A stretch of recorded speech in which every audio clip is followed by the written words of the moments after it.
All life is only a set of pictures in the brain, among which there is no difference betwixt those born of real things and those born of inward dreamings.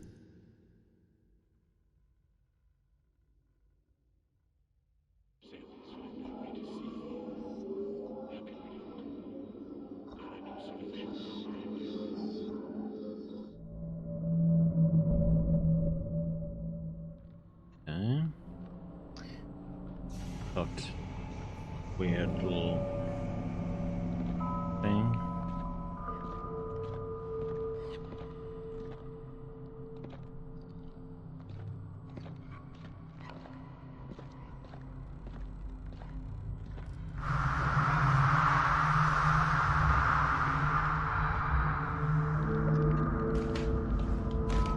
Me, sir. No more can we harbor ourselves on the safest shores, for there are things that cannot be undone. Dr. Faust, is that you? Apologize, sir.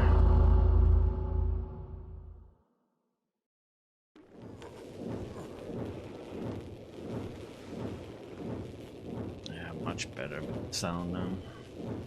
It's working. It should. Yep.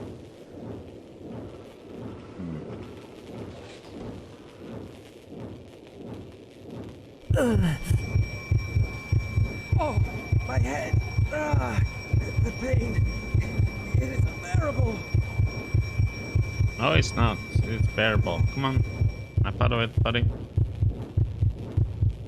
At last. The pain is subsiding. I Okay, thought my head was about to explode. This is a flashlight, but in the game we call it torch. As you will see up in the upper left corner. I found a torch! And it is very dark without it.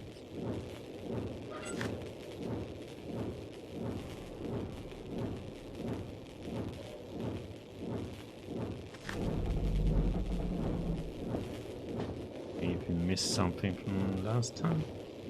This device, its noises are resonating in my mind. This device, its noises are resonating in my mind.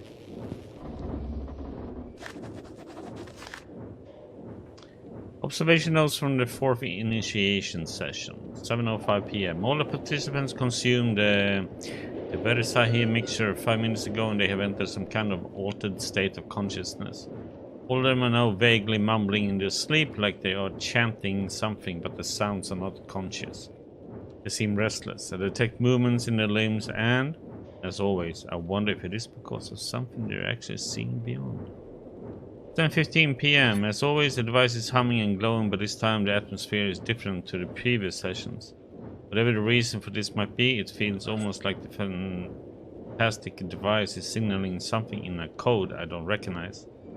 It is becoming more and more stressful to be alone here, in the midst of this cold, dim and incense-filled room. 7:19 p.m. It sounds to me like the intensity of the subject's mumblings is much stronger now. Colors and shades are dancing on the walls with the rhythmic ins and outs of the device. I can hear the wind howling outside. Maybe a snowstorm is approaching, or something even worse. 7:24 p.m. Exactly 5 minutes and the 3 seconds have passed now. They have drifted beyond my area of expertise and guidance. I can not do anything further except wish for their safe return. Okay.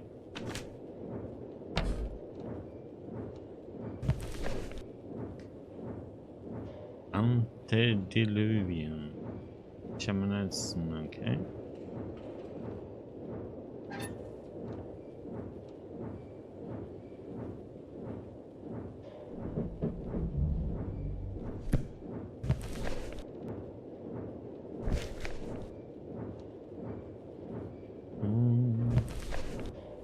Upua, Expedition Handbook.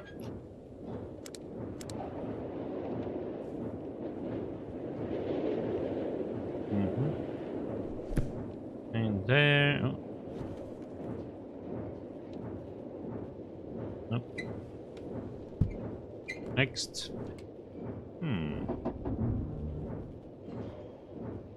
compass. We can't bring it with us. Pointing north no matter what we do. Okay. That was very empty.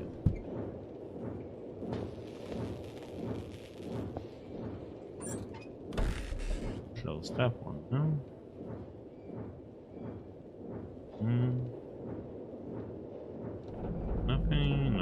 Nothing.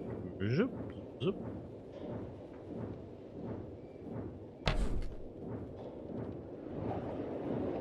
Nothing to read in here. No. Okay. It's a mess on the floor, sir. Housekeeping. Okay.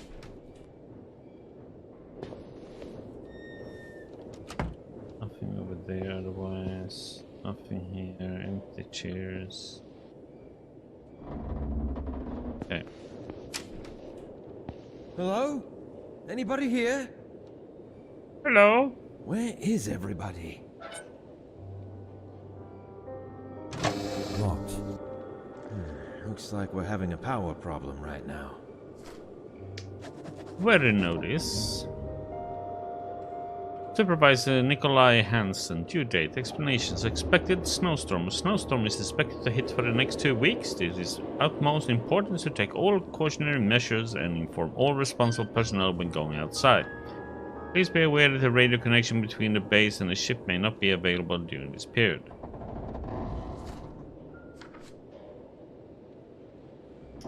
Lupiat Expedition Wheeler Pickwad.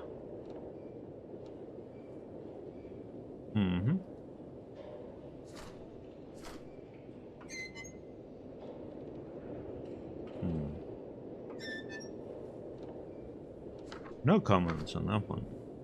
Nothing on this one either.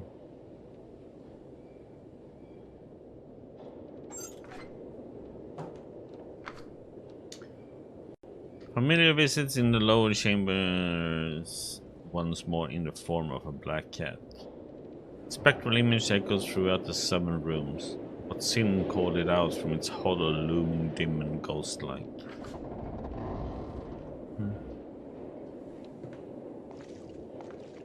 There's nothing we can do. It's stuck. Locked. Locked. Need the power on.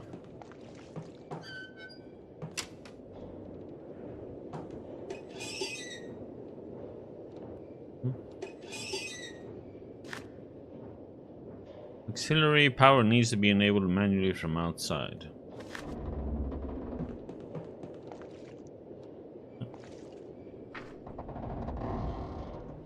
Is the note weather storm? Health notice. Supervisor Joan de Debit. Due date explanations.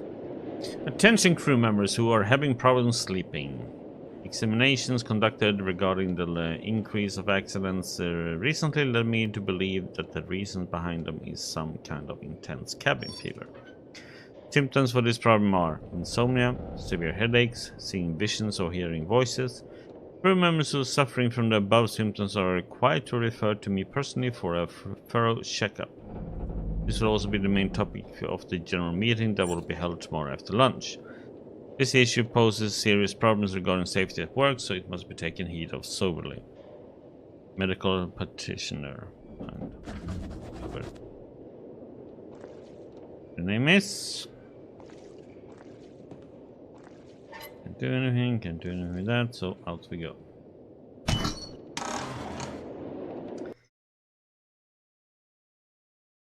Outside. Lovely weather.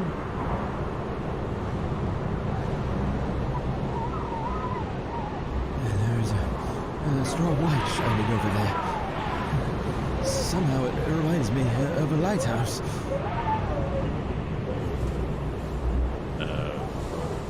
Okay.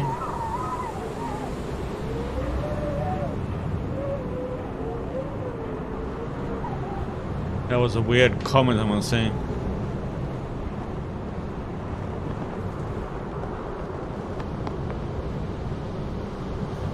is cloudy.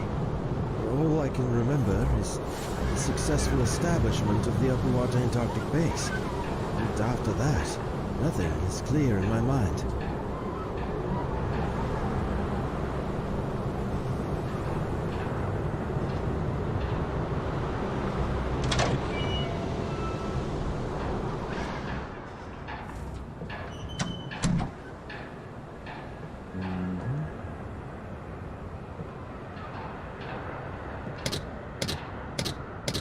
No power.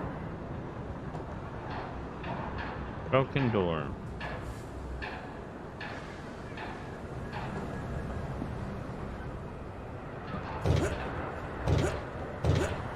Come on. Toolbox. Yeah. I found some tape.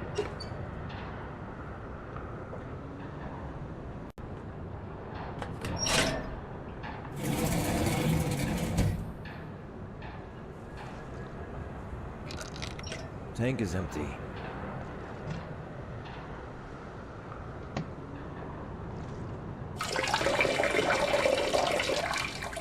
Excuse me, I'm just taking a piss in there.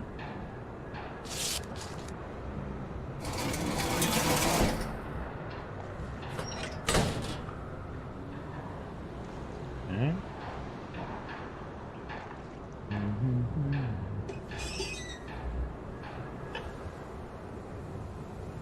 Key. Okay, this is how far we did the previous test. It's horrible sound, and now we found an H.P. Lovecraft at the Mountains of Madness. A novella named At the Mountains of Madness, written by H.P. Lovecraft. Obtain a trophy item, yeah! Trophy hunter.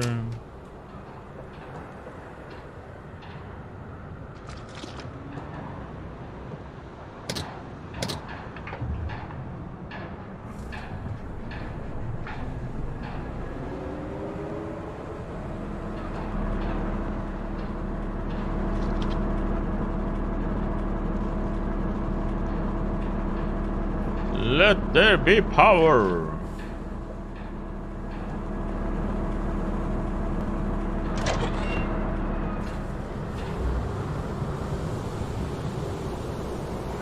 Bum, bum, bum, bum, bum, bum, bum.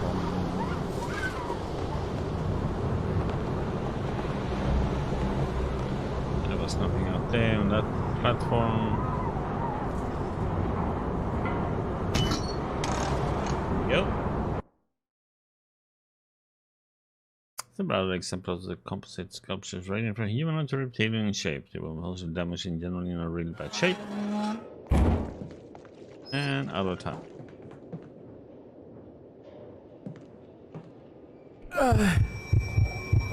Hello? Hello, over there. What was that? I don't know.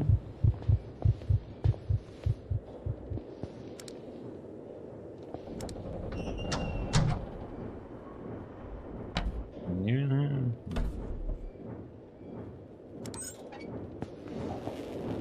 This device. Its noises are resonating in my mind.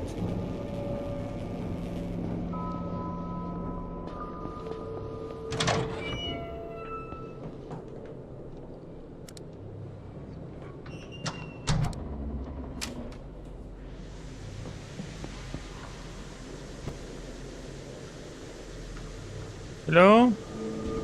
Anybody there? No? Nobody wants to talk to us. I find a walkie-talkie. Zun 8000. Why can't I press and play on you?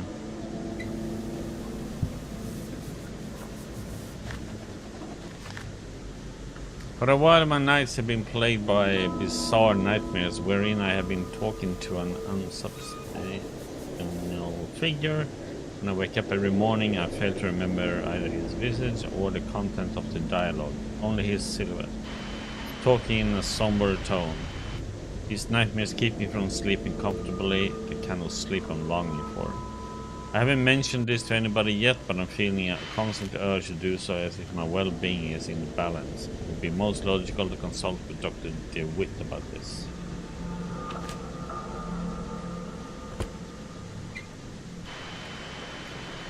Empty!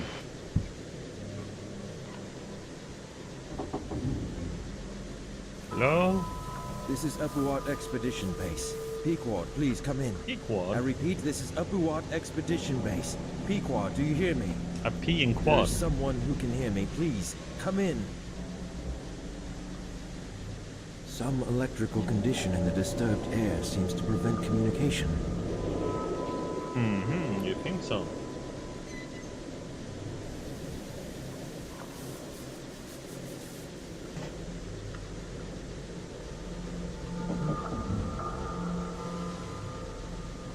I see you. Very small, you. Big you.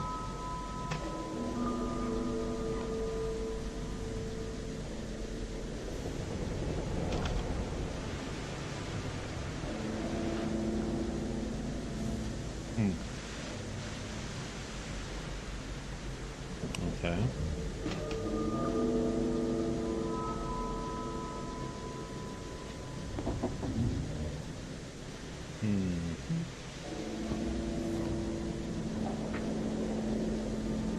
There's a lot of places along the coast.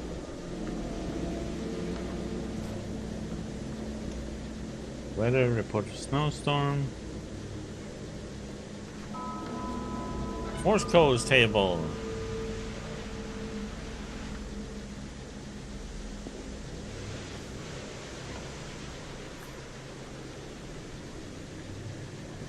Okay, sunglasses.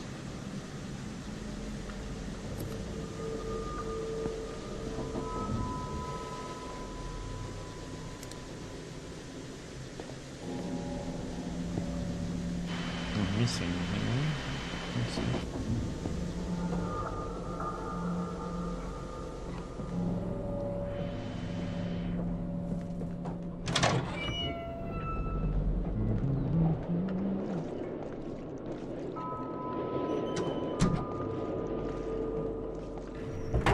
It's stuck.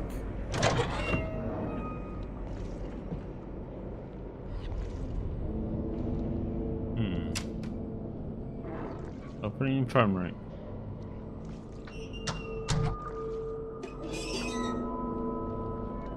Painkiller. Other kind of pills.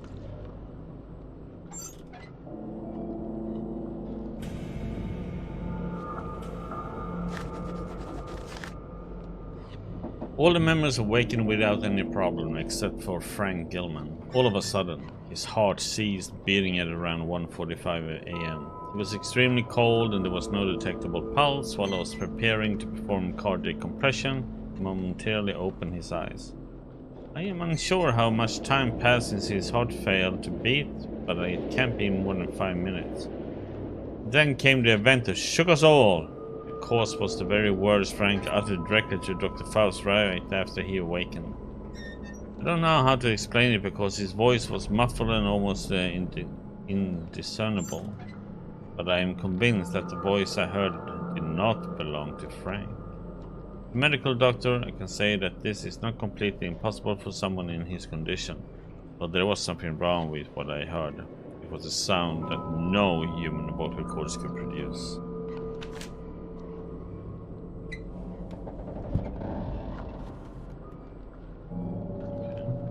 Gloves?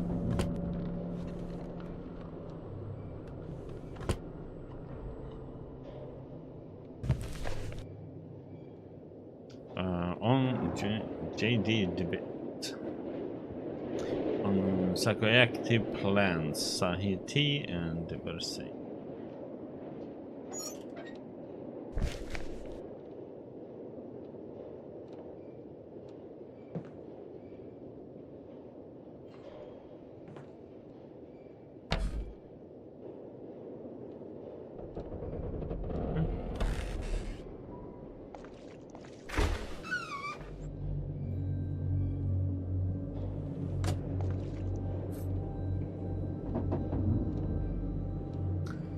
Put an Arctic expedition. Statement of consent. By signing this document, you are agreeing to the terms written below. False statements made knowingly or willfully, including affidavits or other supporting documents submitted therewith, may be punishable. I hereby declare that I consent to perform my daily duties to the best of my ability, listen to the judgment of the expedition leader, Dr. Faust, and participate in a series of medical sessions as needed at the Antarctic base. The risk of participating in the aforementioned medical sessions have been fully explained to me. Any questions I have regarding the procedure, why it is necessary, its benefits and risks have been answered to my satisfaction. Therefore, I give my informed consent to the performance of the procedure by signing this statement of consent. Okay. There were a lot of people who had signed that one. Okay.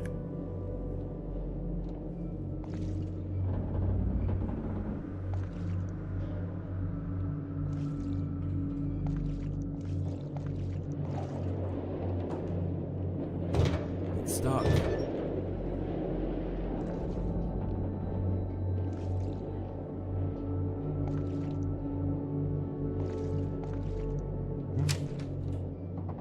Oh, it smells awful in here.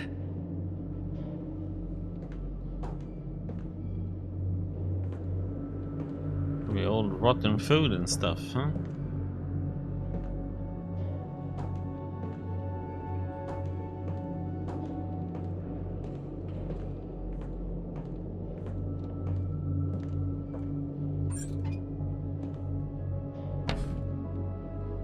Coffee, black tea, oh, coffee.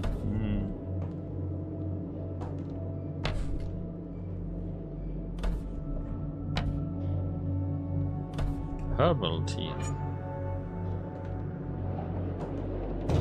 It won't open.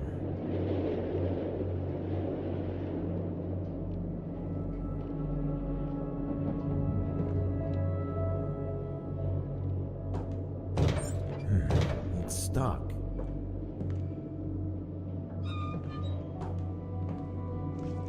Okay.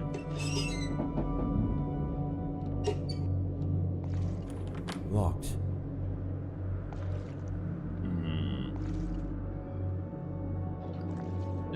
Maybe find my key.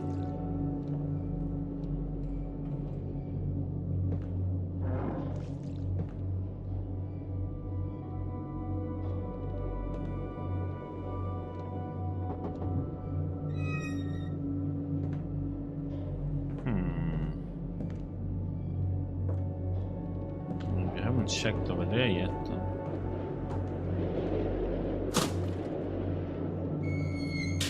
See what it takes us? Down?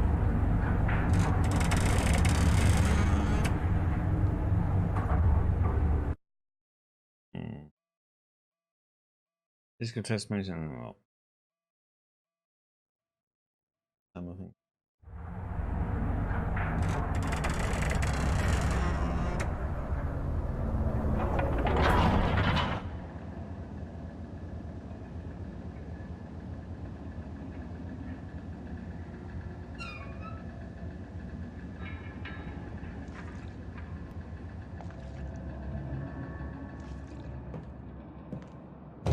It's stuck.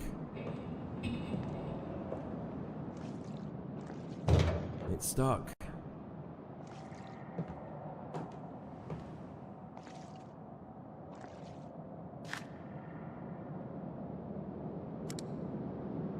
X-Temple, X-Flooded Caves, X-Base. Provisional camp equipment was deployed to the underground cabins below the base without any problem. Submarines also work great. They are fast and maneuverable beyond my predictions. Started exploring some parts of the underwater passages, but it's slow going. Can take them.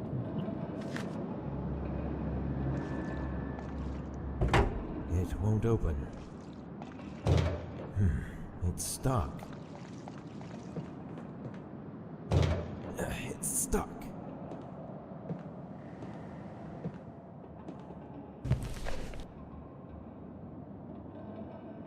Derby Pickman, Schneider Foundation, 48 tail.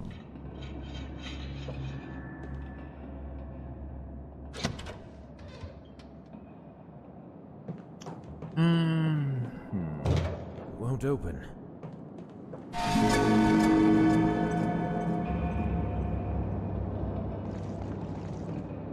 Sir?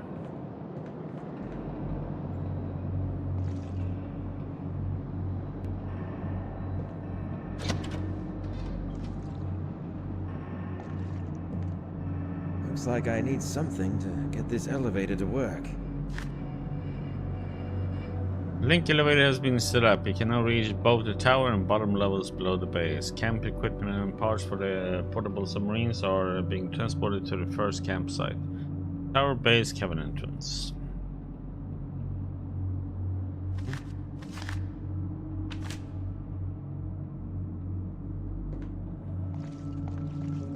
We need to find that lever somewhere.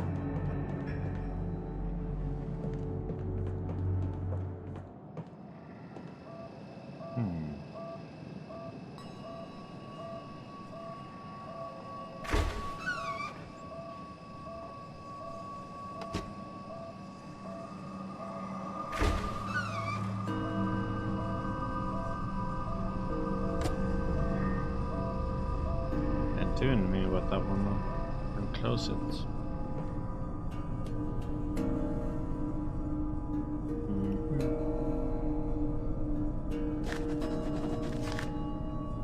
Dr. Faust is very tight-lipped about how he came up with that strange exploration device he built long ago.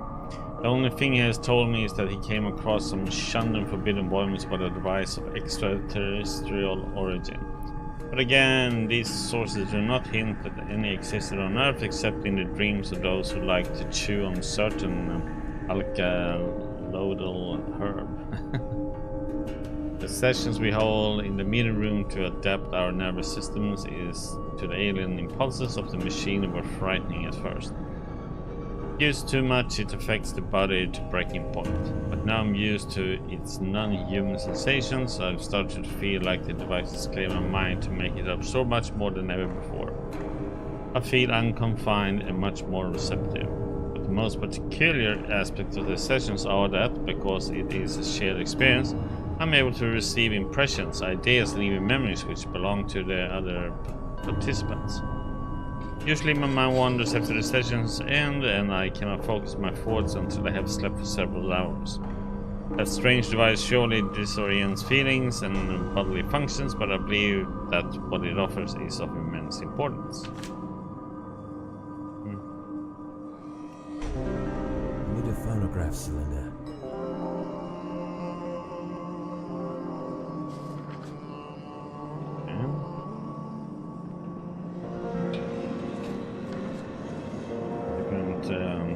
What? Herbs?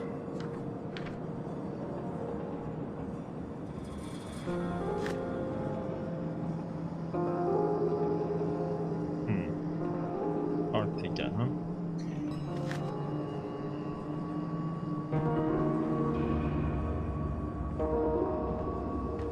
Locked.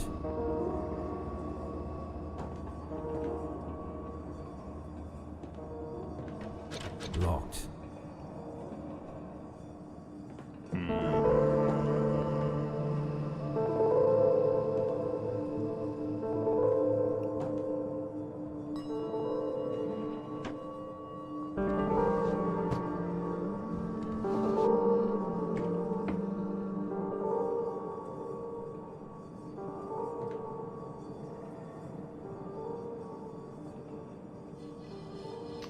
Might be that we will come back here later on.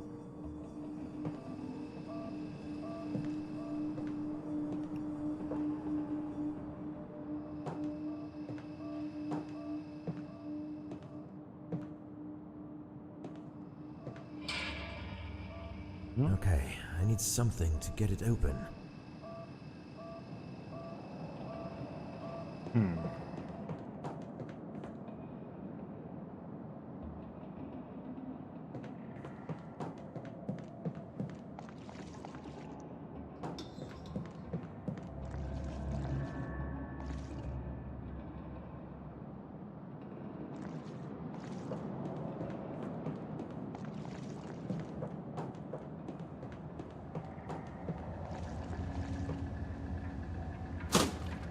Okay, we have to go the other way then.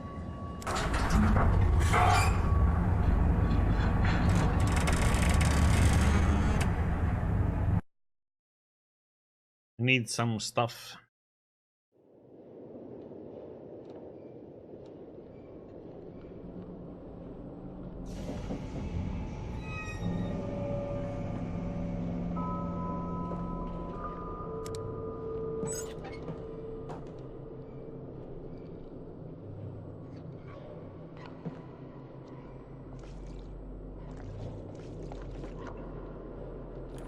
It's locked.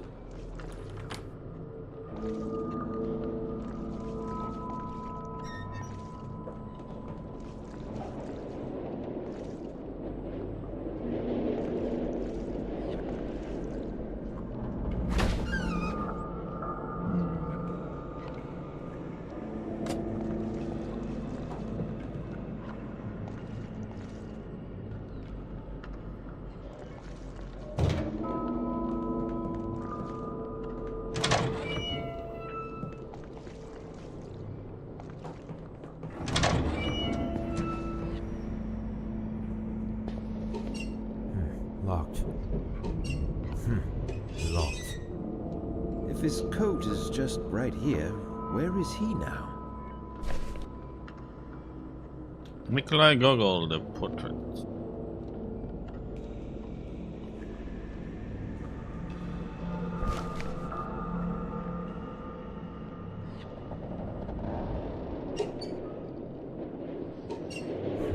It's locked. Pencils. Locked.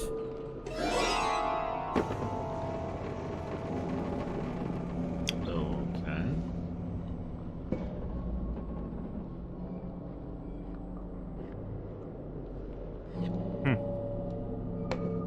If his coat is just right here, where is he now? Locked. It's locked.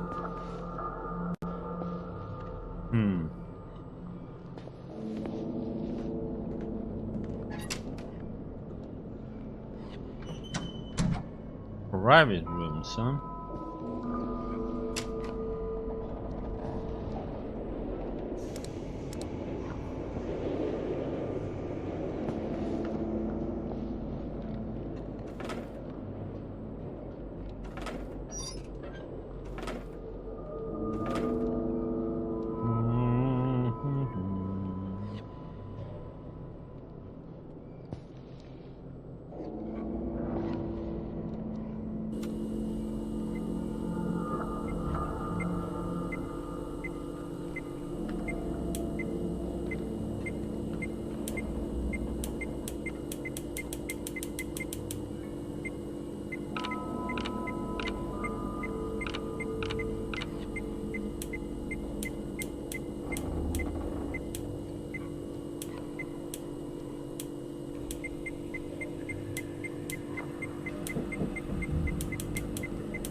was wondering, there must be something I should tell.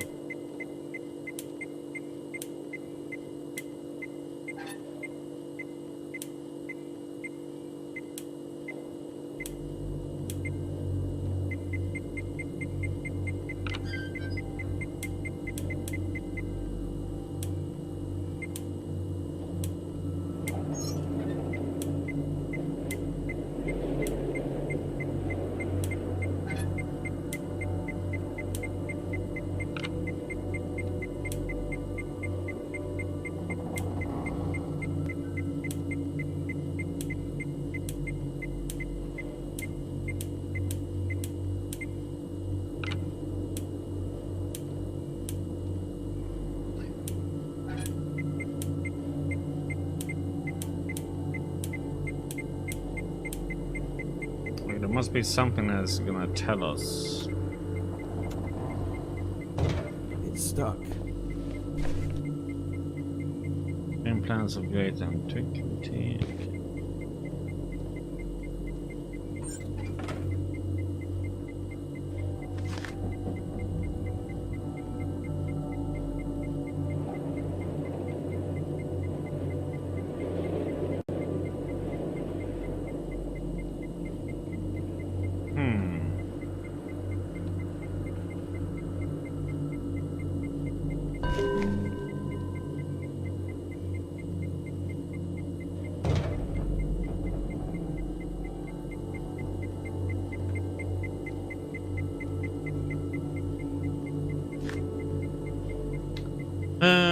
Let's see, after our haphazard and momentary aerial exploration of the unholy, utterly alien Scorpion maze of square, curved, and angled blocks, we could detect most of the location revealed by the previous Miskatonic University expedition leader, the Professor Emeritus William Dyer.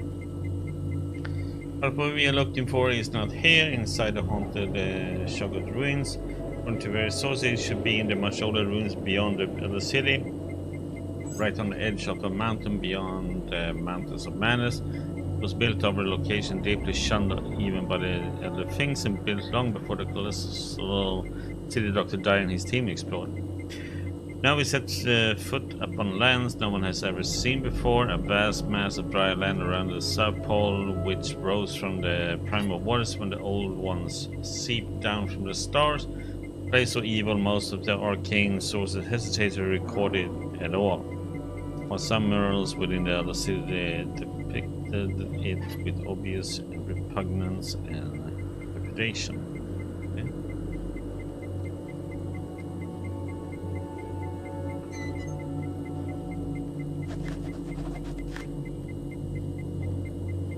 Inner voice is outputted to speakers. Incoming power needs to be regulated. Main feed input backside. All returning visual data are fed through the main system by the primary filters. Is it really possible to feed a machine with an actual brain? Ancient sources speak too secretively about this. Based on the writings of our Bacon and Wolfgang von Kempelen, I will try to improve the machine.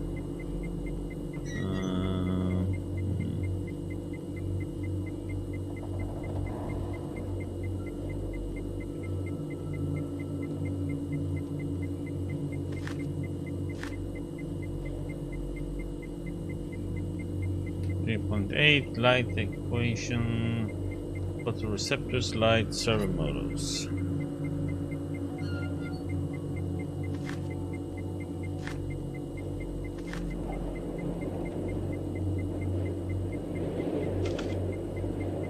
Need that one.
See if there's anything they can. Probably is some book somewhere or something we need to find to get the.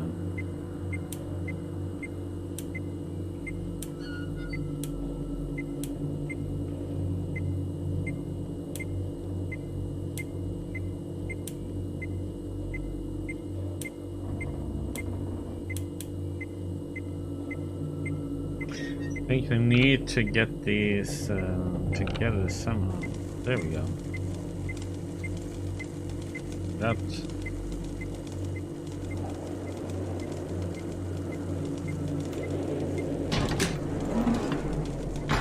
Hello there, sir.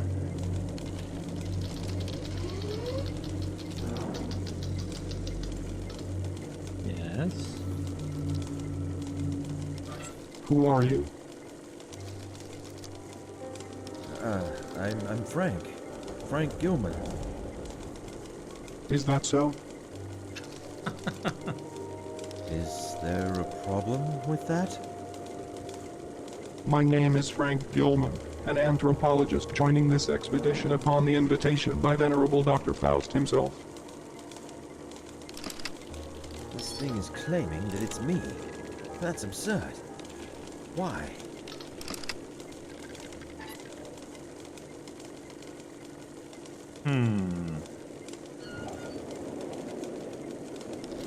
What do you know about Dr. Faust? What do you know about Dr. Faust?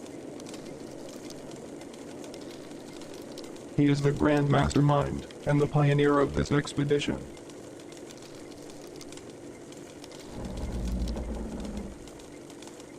Where is everyone? Where is everybody? Where are they? They are here.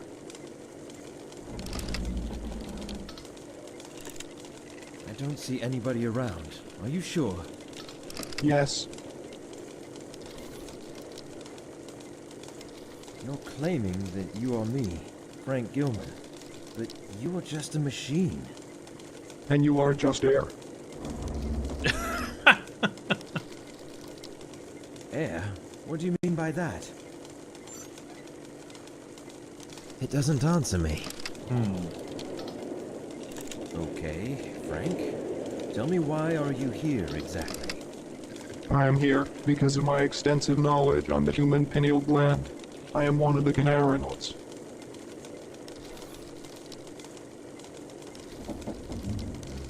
Huh? Conarionaut? Voyagers beyond. Beyond what? Beyond? What beyond? No answer. You have found a secret.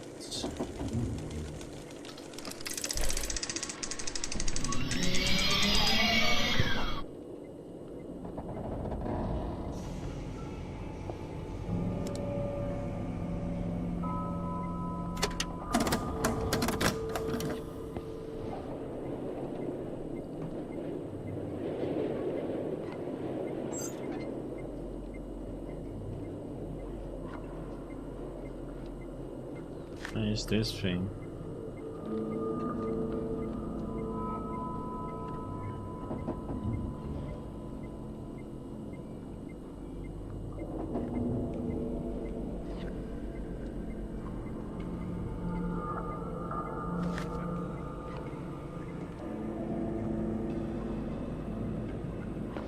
Okay, well, we haven't found a key though. Which is something we're gonna need.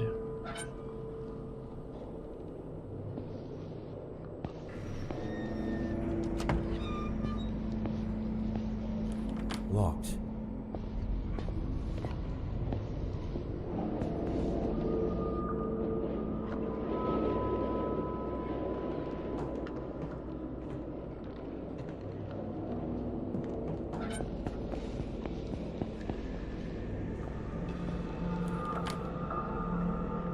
Did I lock my door?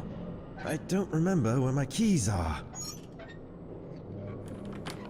Did I lock my door? I don't remember where my keys are.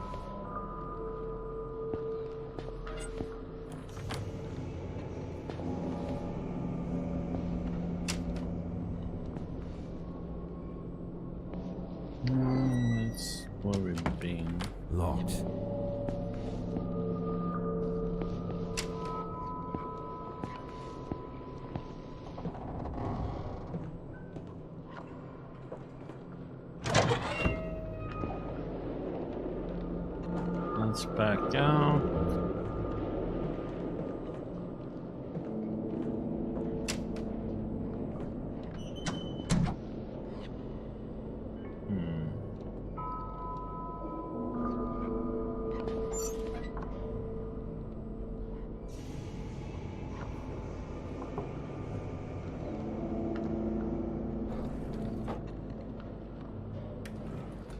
It's nicely packed.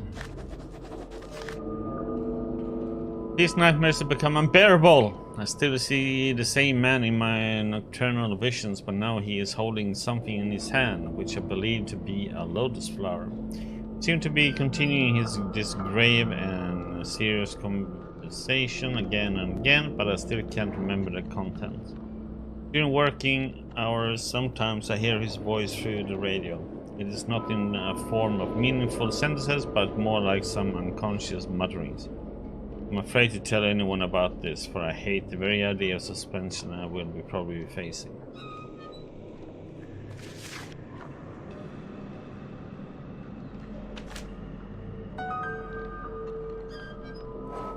Found another secret.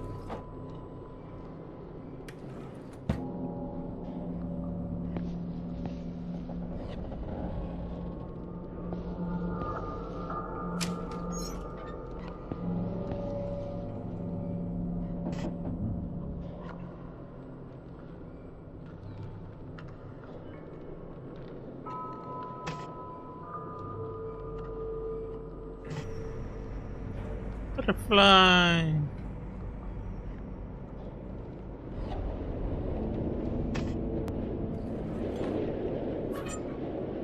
Maybe a picture. Petals.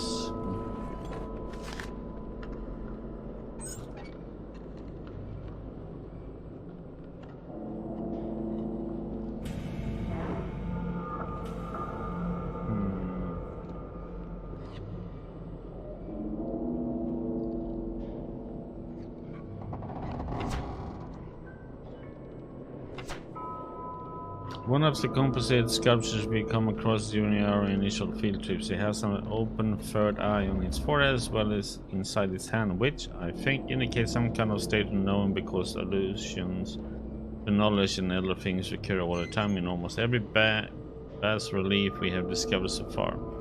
All this leads me to believe that these creatures inhabiting those holes have acquired some kind of knowledge from the other things, fabled creatures from primal myths. Several other examples of the composite sculpture range from humanoid to reptilian in shape. They were mostly damaged and generally in a really bad shape. The last parts were completed by the artist's imagination. The abundance of five-pointed shapes seen in the design of the structures we come across cannot be overlooked. In addition, most of the elegant figures adorning and staring silently from above most of the gigantic gateways are reptilian in shape.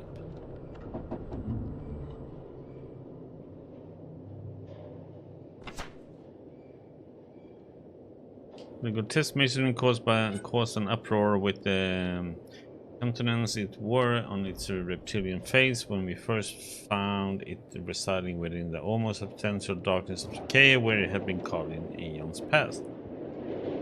Some of the crew even claimed that they had heard some muffled laughing sounds coming from within it. The pine cone it was guarding or hiding with its humanoid hands has some symbols carved into it which we are yet to decipher. Okay. Bit.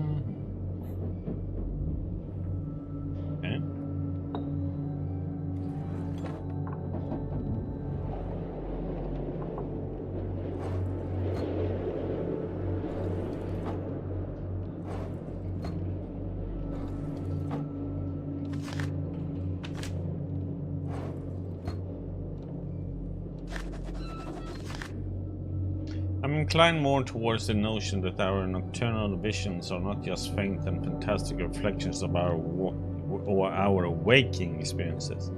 Every time I pass into a state of dormancy, somehow I can explore while I'm dreaming the vistas of grandeur, an alien prospect in unnatural disposition, so vividly expressing the outer extent of this world I have yet to discover.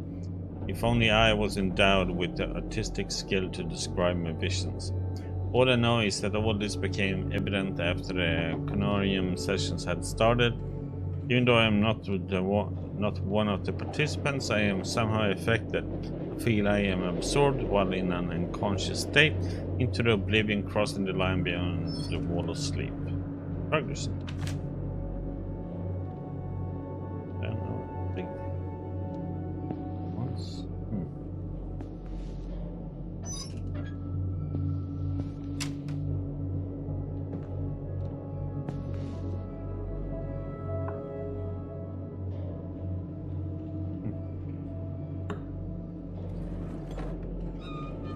Oops. Run the bit, okay.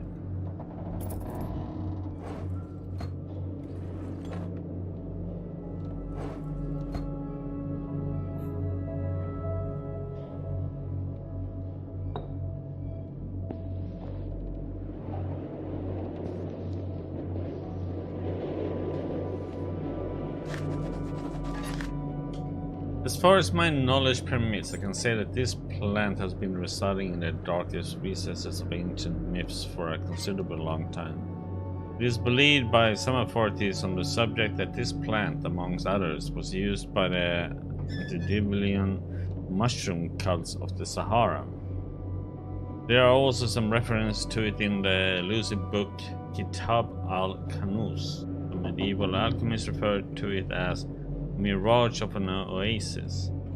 Scholars of esotericism witness it in their voyages in the hottest deserts of the occult. Some influential individuals of the aforementioned arts claim that they have found it during their respective times, but nothing was brought into daylight afterwards. So nothing on our hands other than some vague allusions and beguiling remarks made by some shamanic guides and scholars of the ancient arts alike. Okay. It's locked.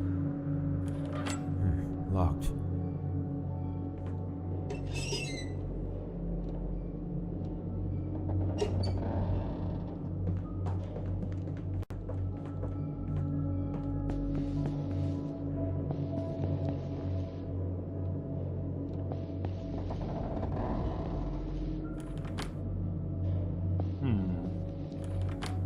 Did I lock my door? I don't remember where my keys are. Locked.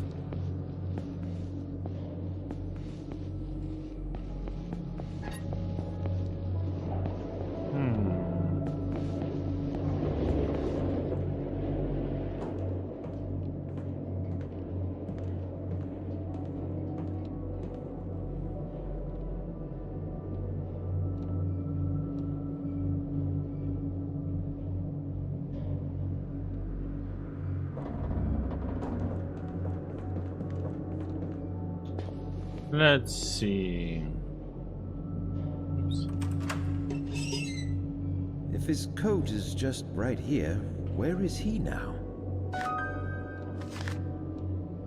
Oh boy, that was upbreathing. I have noticed a very curious and dangerous development in the psychological condition of the whole crew that compels me to record this note as an initial diagnosis report.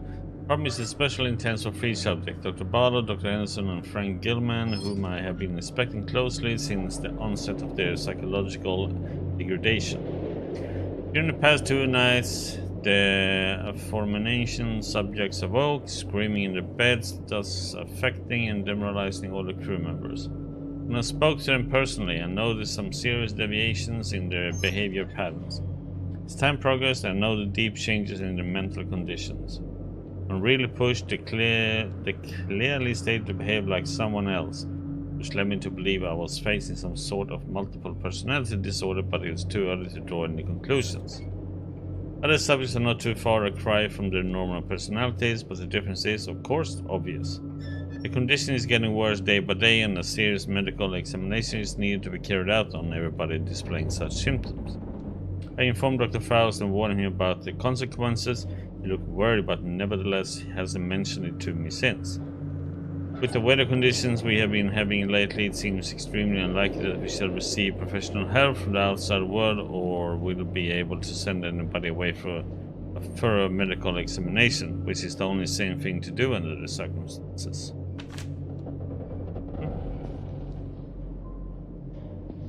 You had nothing else.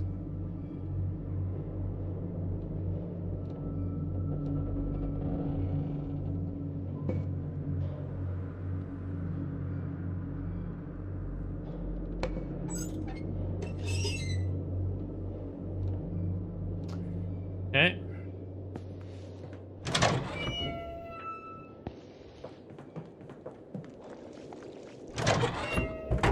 It's stuck.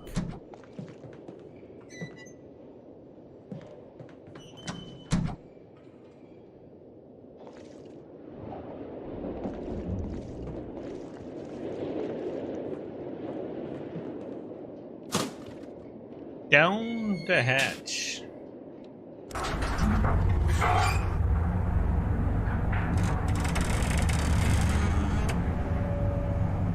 Oh, we can hold to skip that.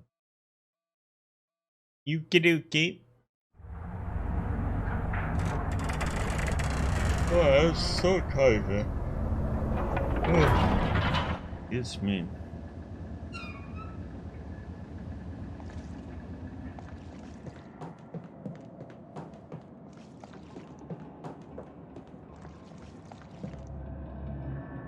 What was the need for such security measures?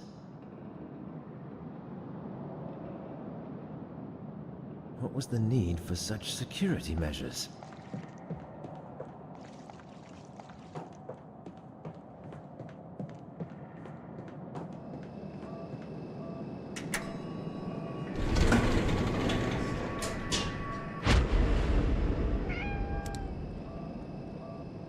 Hey, kitty.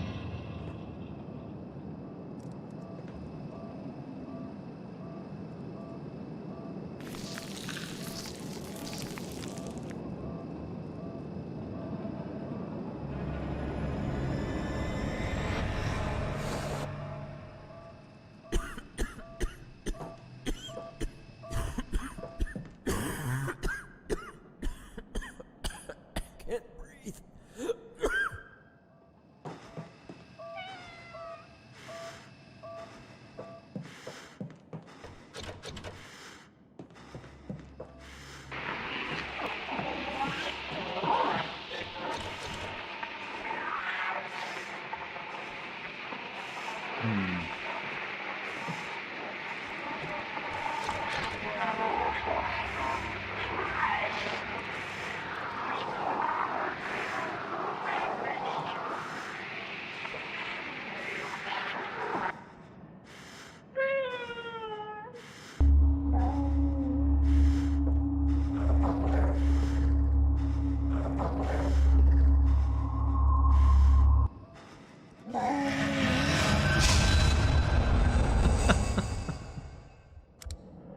Nice kitty.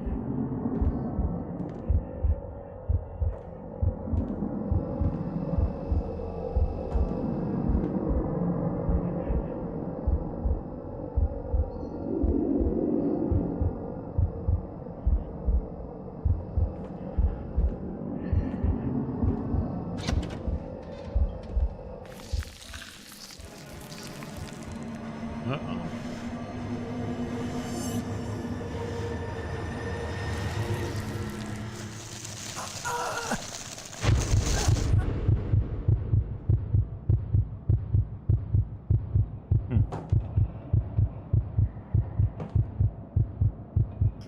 Weren't even in its reach. Who is this? It's impossible to determine with so much decomposition.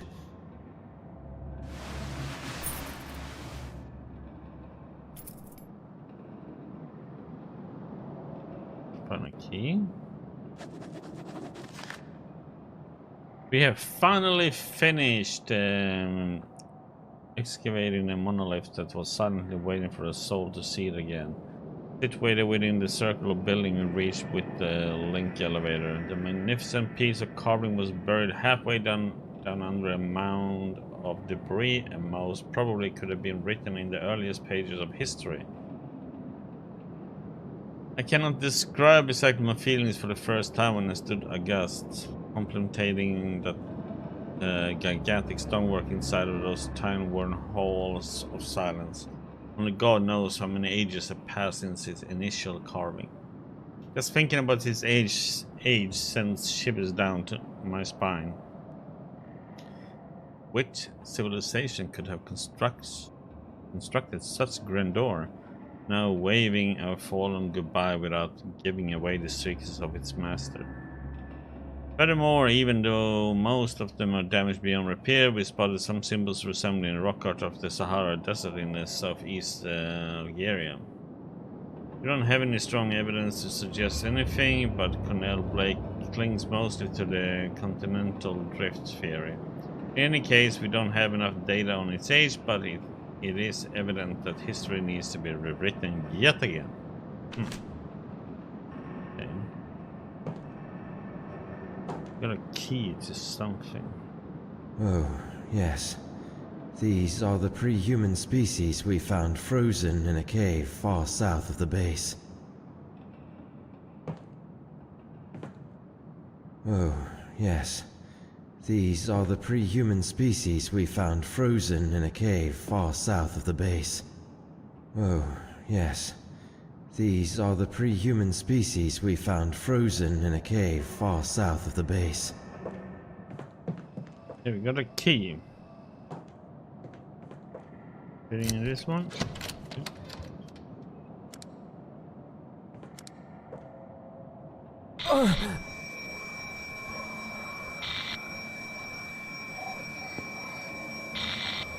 Here, little plant.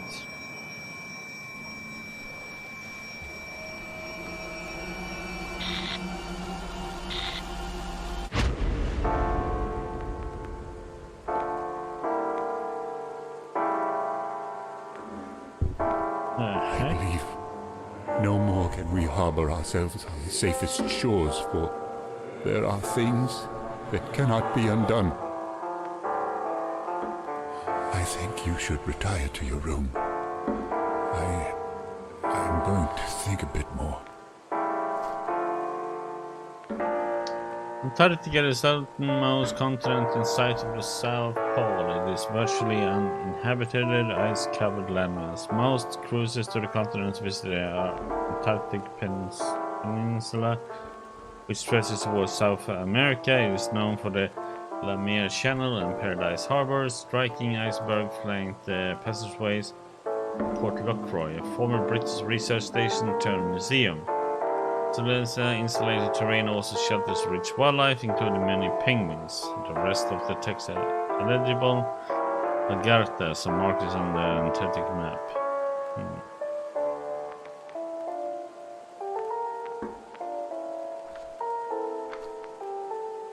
And this one again.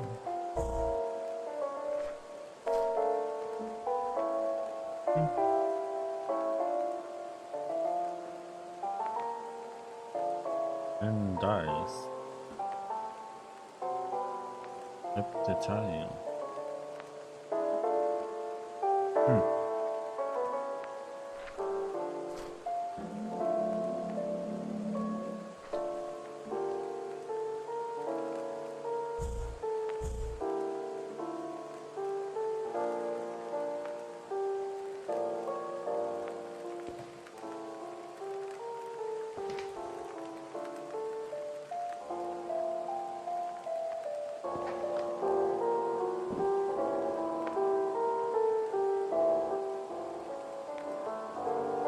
Okay.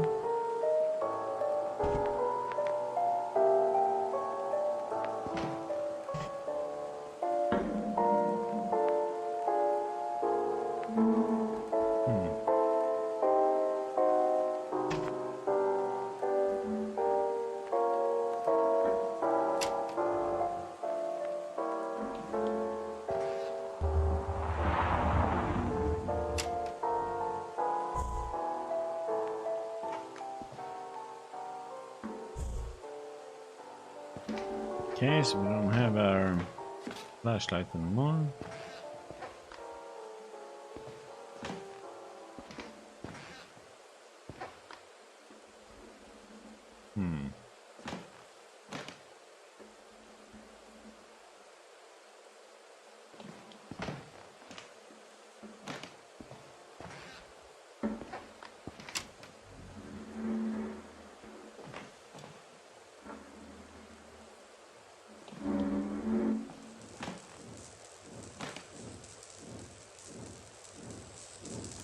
Locked.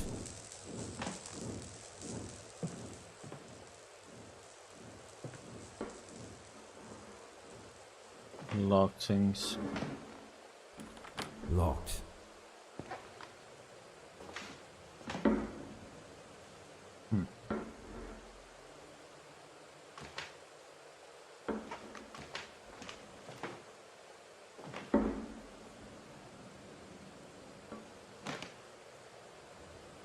Up,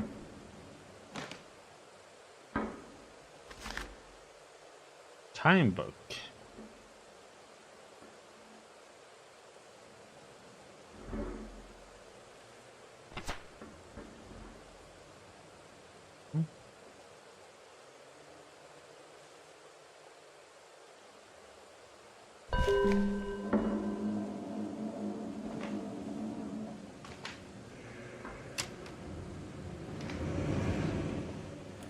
It's locked.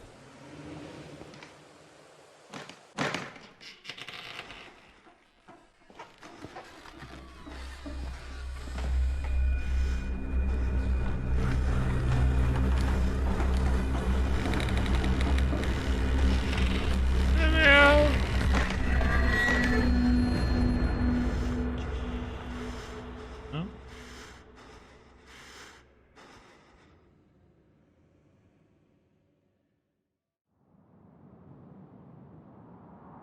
Okay.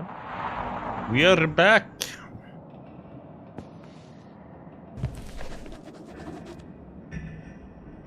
Antarctica, scientific and historical timeline of the unoccupied continent. Brown University Press, 1892.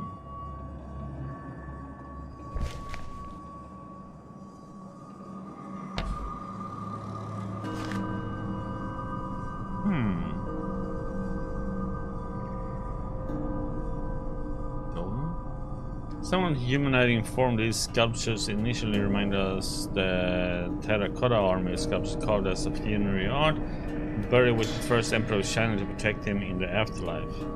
But judging by the writings on some of the bas reliefs, now that we believe that these wooden puppets or golems were used to carry out some tasks for their master, just like the Egyptian Ushabti or funerary figurines, which are the servants of their owner in the hereafter. We saw the golems in several sizes, and it was terrifying to see the huge one sitting in silence and on the carved and polished rock stools as if waiting for a command. There's a lot of gateways leading to dark and damp corridors that we are mostly carved in ages past, some of them covered by a strange ivy-like plants swaying back and forth despite there being no external force to move them. They seem to come from levels below, creating through crevices and rock walls. To stop probable superstitious gossip amongst the crew, Dr. Bowler, our botany expert, personally started to examine them. First submarine exploration revealed what was lying in the underwater caves. The most striking feature were the structures with openings in them, like doors and windows.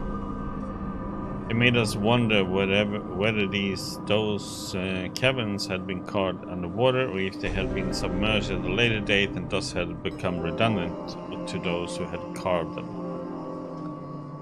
Okay.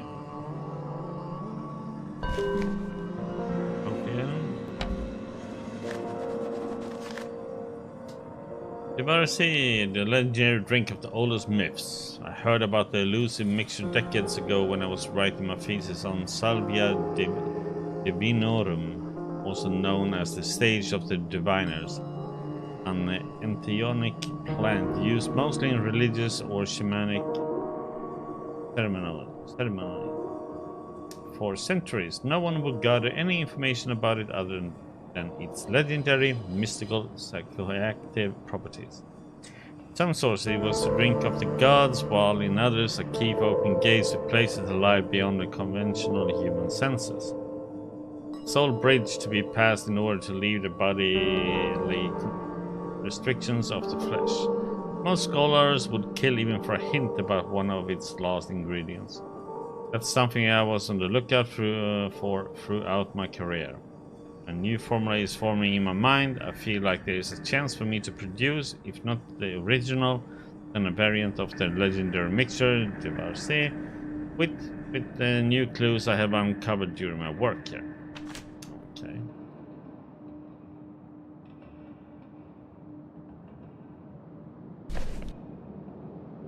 Pronunciation of the thesis. Yeah.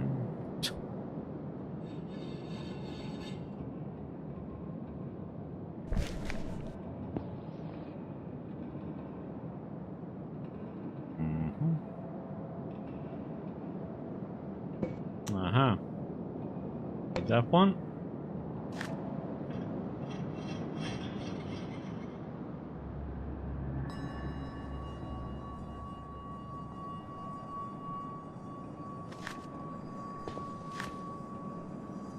Yes, maps.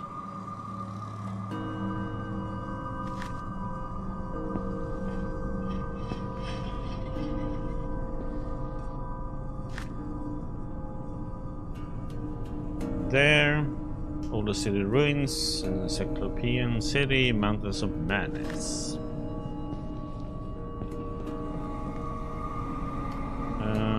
Okay, then we need to get the heck out of here.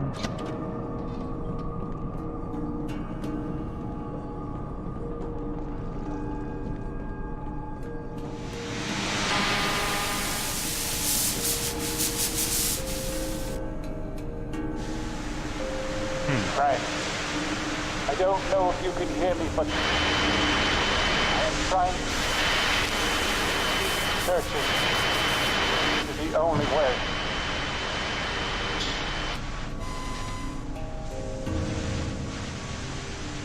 Okay. Hey, can you hear me? Damn it. Who was he?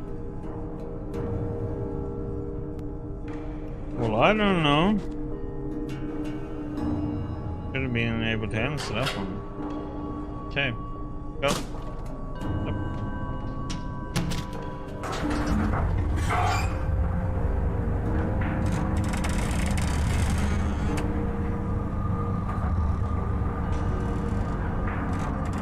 Up we go.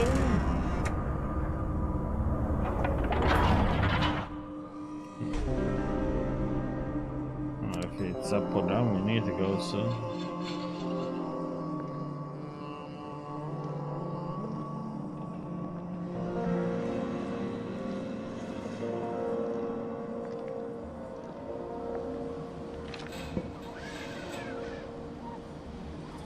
Some kind of key or something.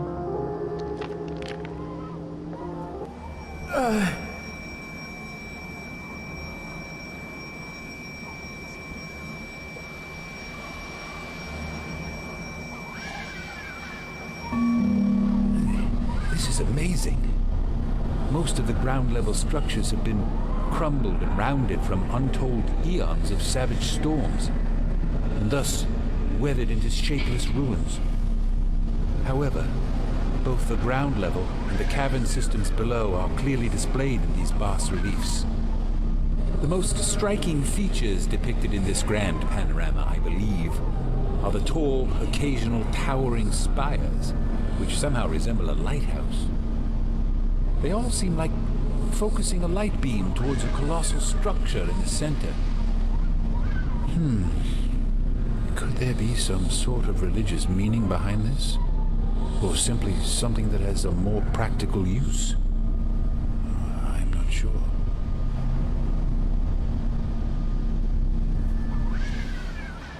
Okay. Are you not sure, buddy?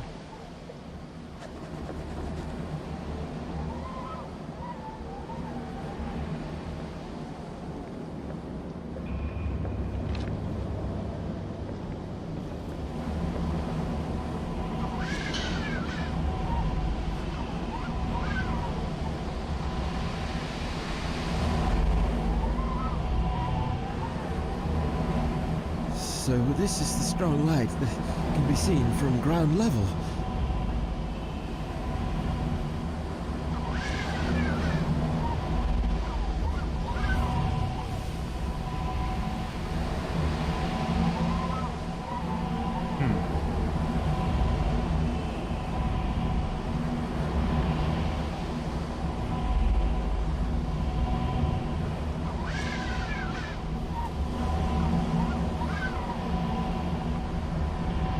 There's nothing we can do with it.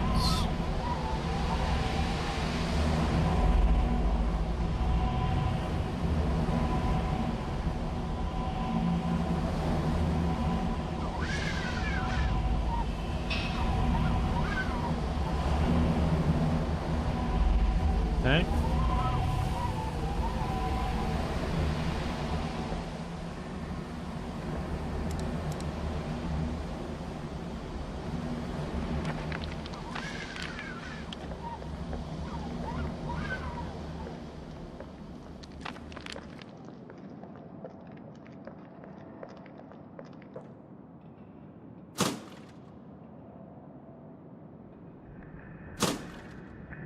Down.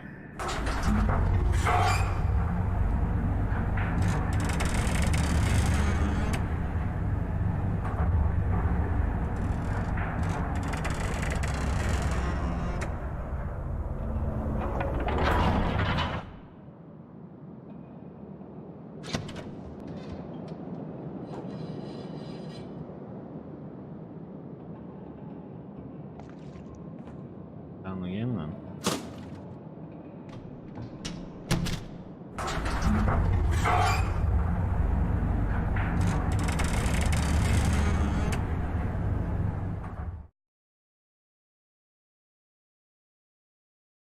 Down under.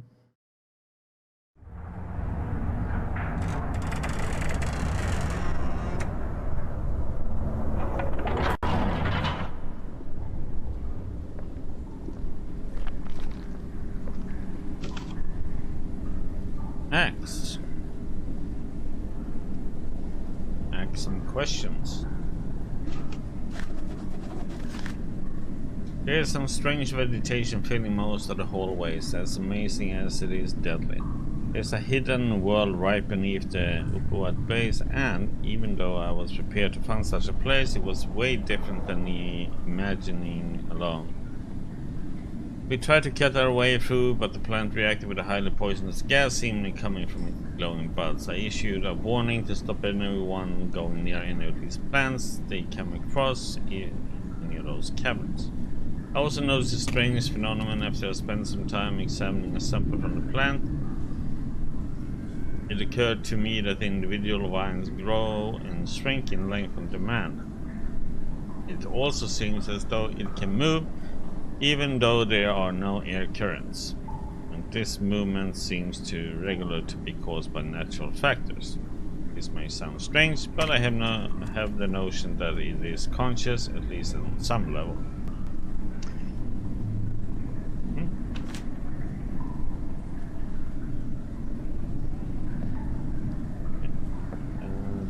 Hey! Anyone here? Dr. James? Dr. Morgan? Anybody? Where are they, for God's sake?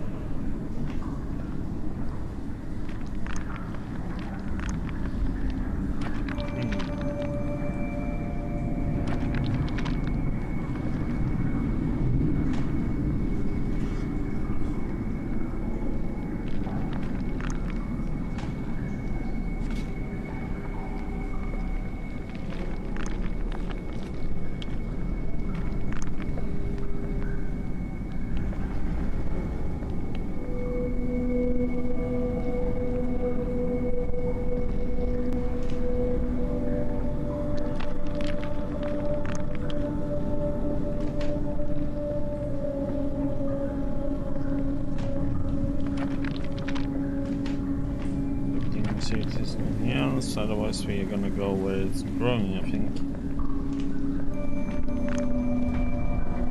These ivy-like plants are blocking the way. The way ahead is blocked by this curious vegetation. These plants release a poisonous gas when cut. Part of the strange flora is blocking the way here.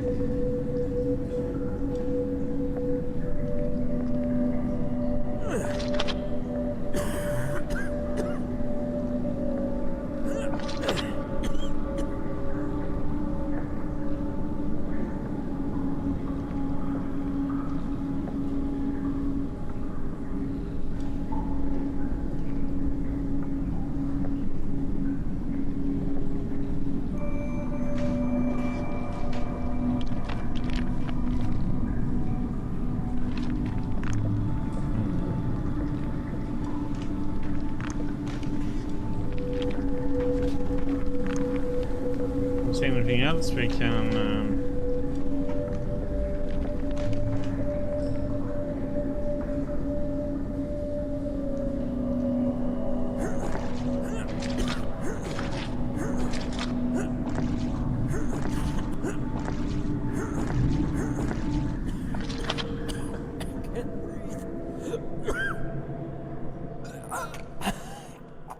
I'll try to save just in case.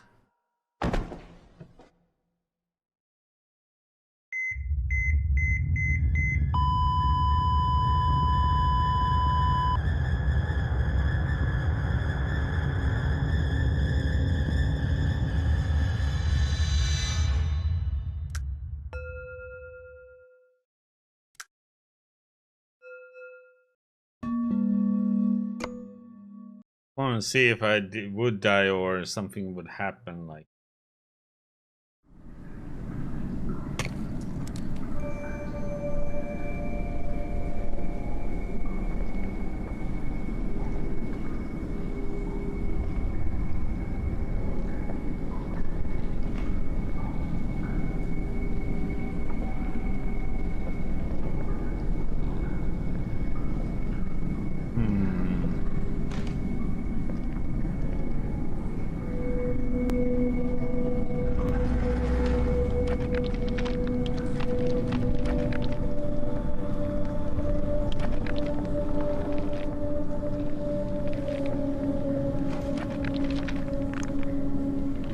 I think we need something.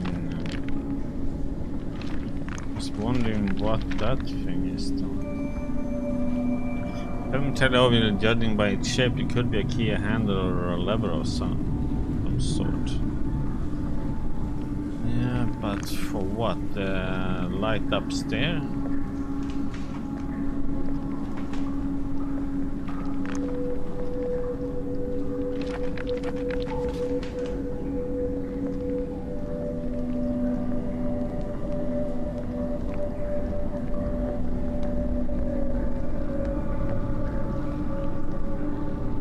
Must be.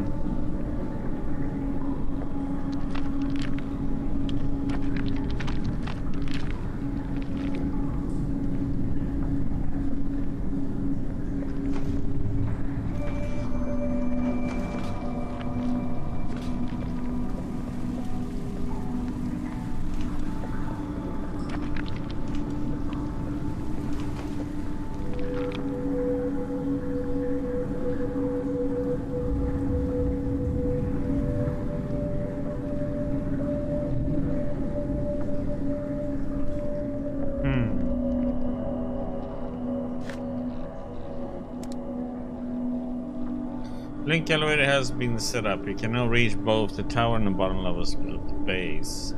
Camp equipment and parts for the portable submarines are being transported to the first campsite. Tower base cabin entry.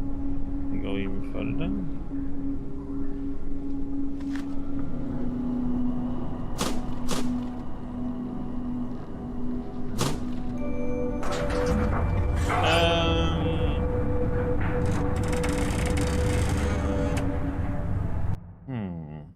Let's see if there's something we can do.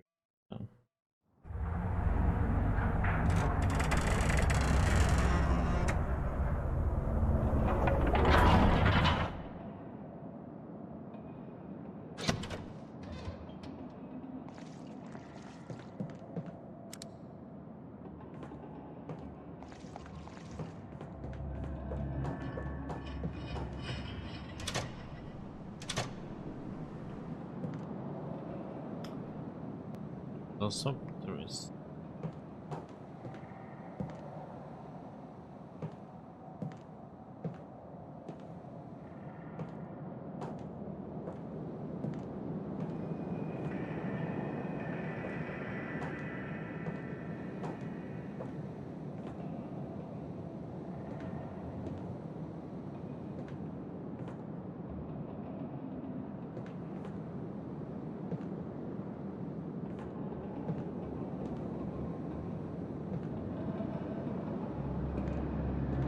See anything we can pick up or do in here.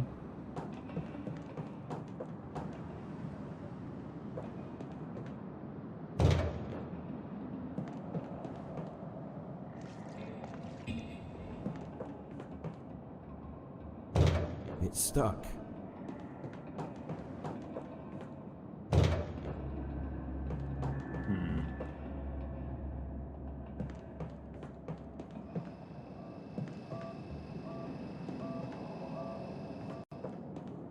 I need a phonograph cylinder.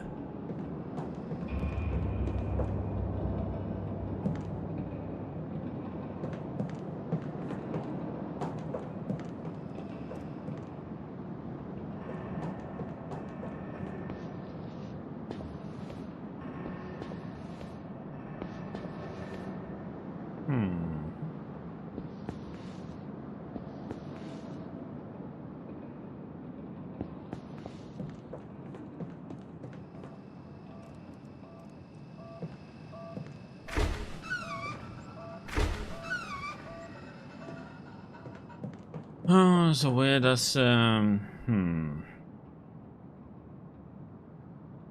need to go all the way up to the top then?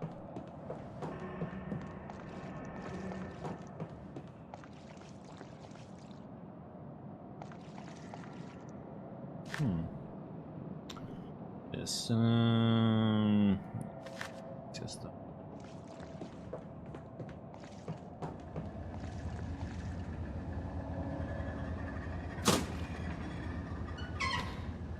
what? Oh.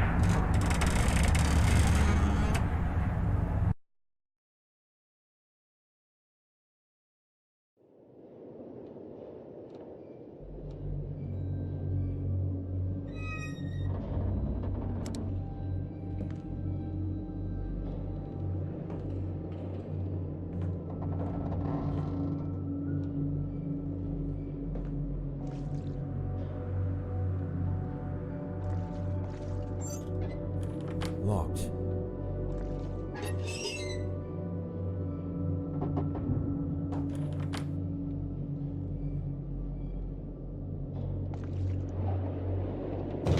It's stuck. It's stuck.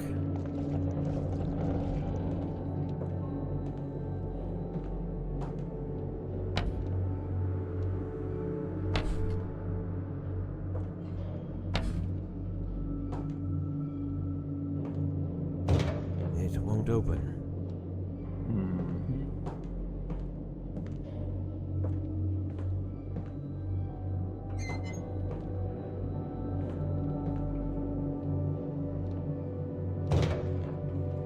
Okay, can't move those for some reason.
Nothing in here.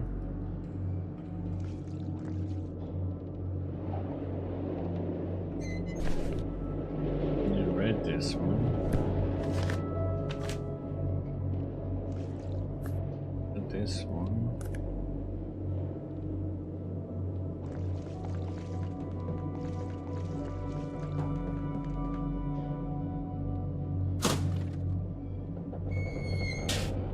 Wrong elevator. Go to the other one. And travel up. Fix that. Do do do.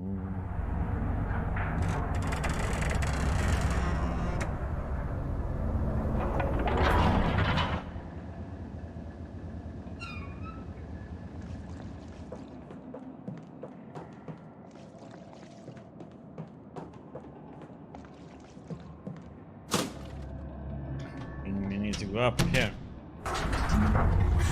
Maybe this thing is supposed to fit behind on that light.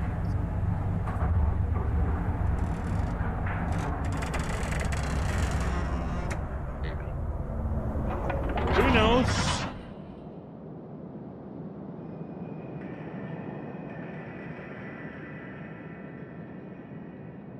Okay. Let's see.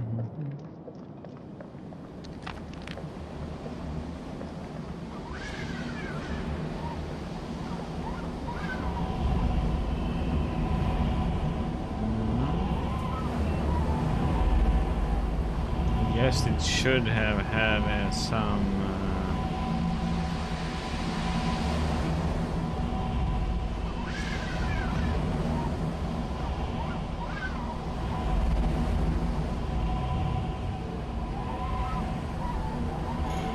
And we should have had something here.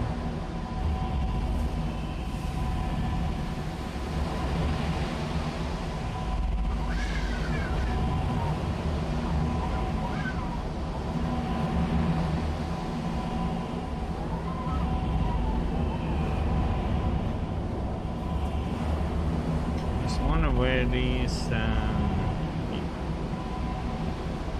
So this is the strong light that can be seen from ground level.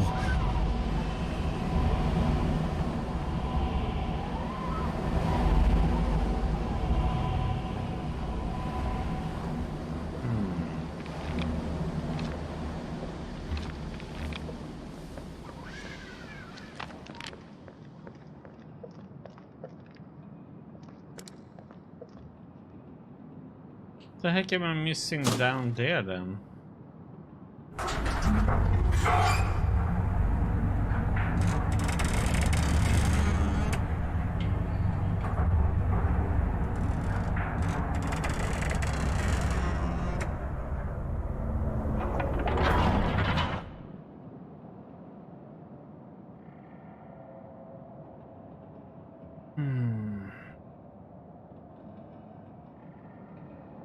There's something I'm missing somewhere.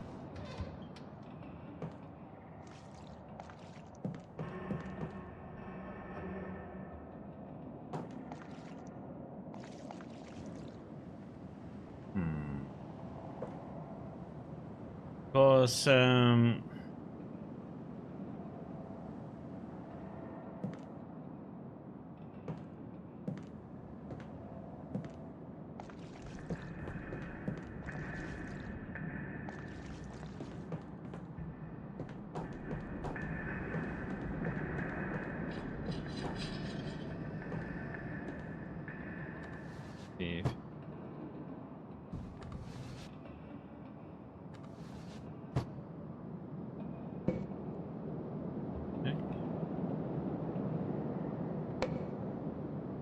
okay.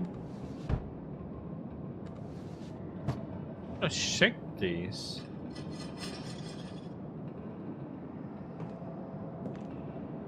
Let's check these though.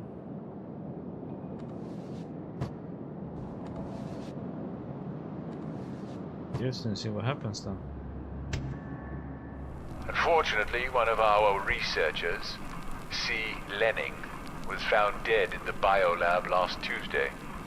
Cause of death is currently uncertain, but judging by the accumulation of a mass of green substance found in his mouth and throat area. Dr. Barlow, our botany expert, thinks that Lenning was smothered by small, sticky greenish clumps that look like pollen, belonging to the living samples of the plant Sahiti, which is thought to have become extinct during the Paleozoic era. Dr. DeWitt will perform a post-mortem examination on his body soon.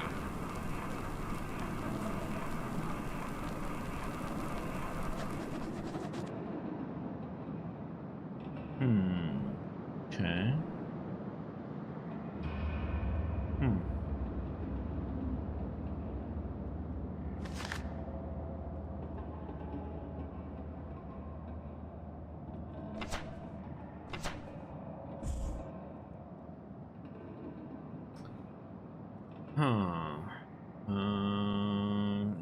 Biolab.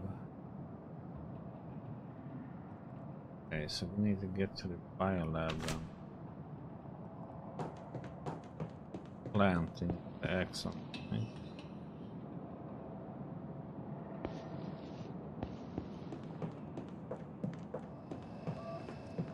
This is not. Who is this? It's impossible to determine with so much decomposition.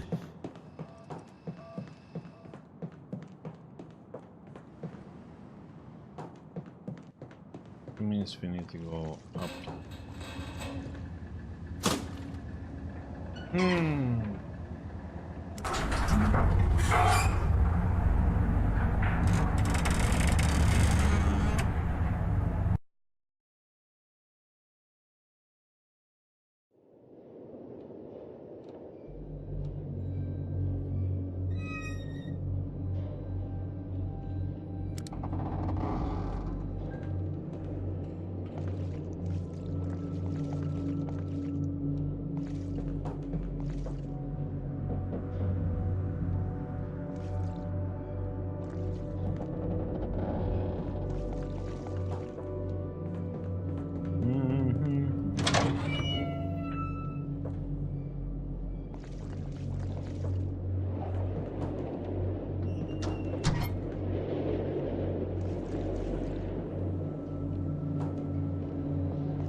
Was the biolab at then?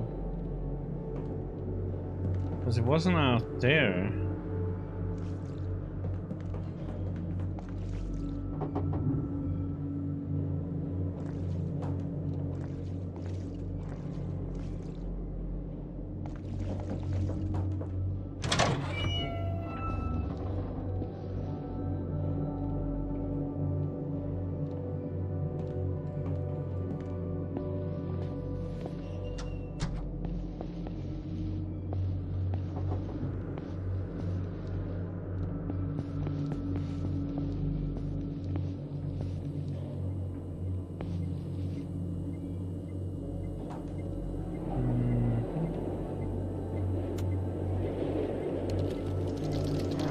Questions?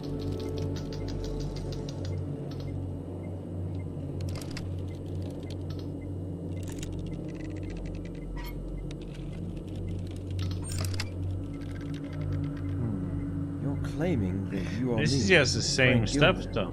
but you are just a machine.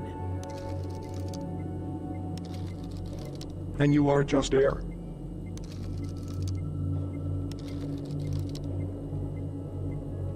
Air? What do you mean by that? It doesn't answer me. Where is everybody? They are here.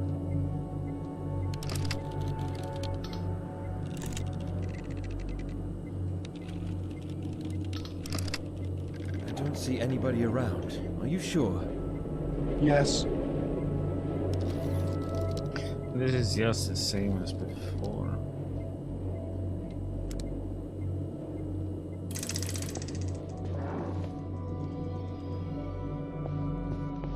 It's not the same here up here either. This is living quarters and stuff, so.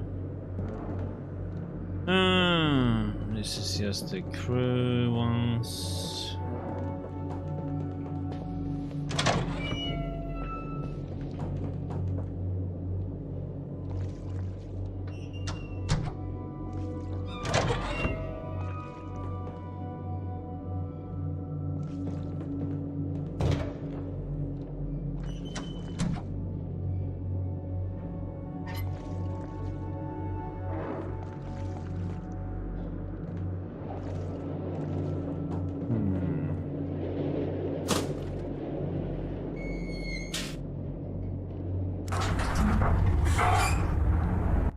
skip that.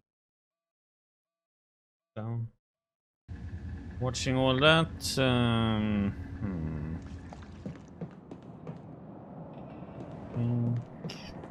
is the biolab. Something down here.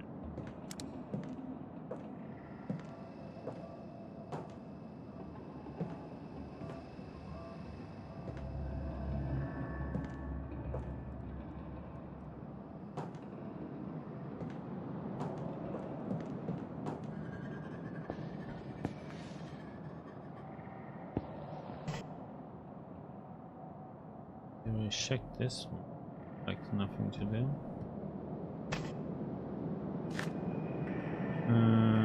Read that.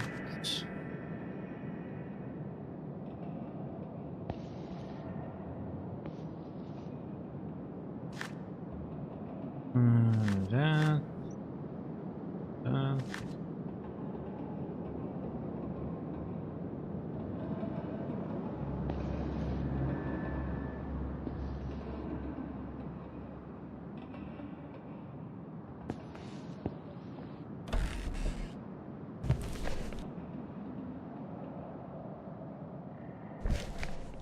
That one.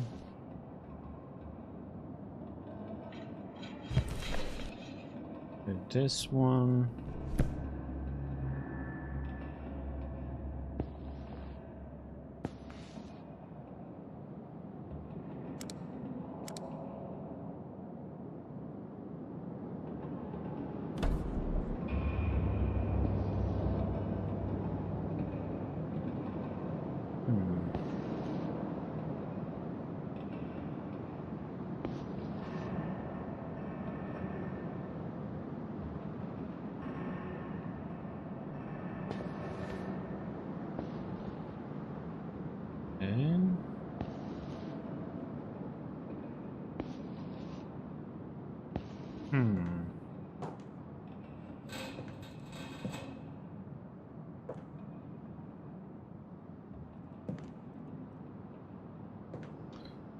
I'm missing something up here.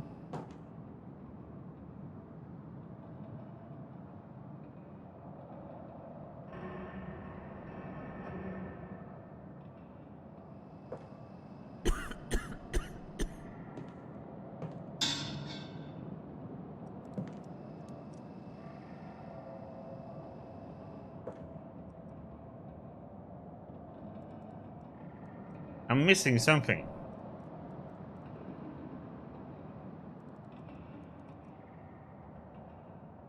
I just don't know what though.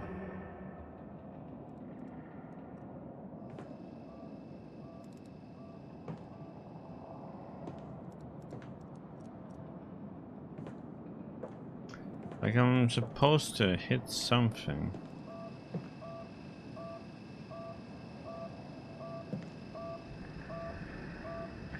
You need something for the vine up there.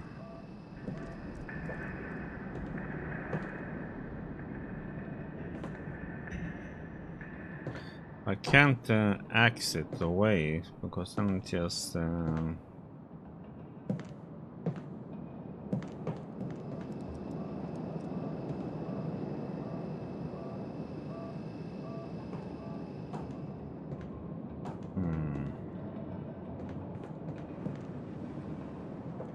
can't do anything with the axe in here.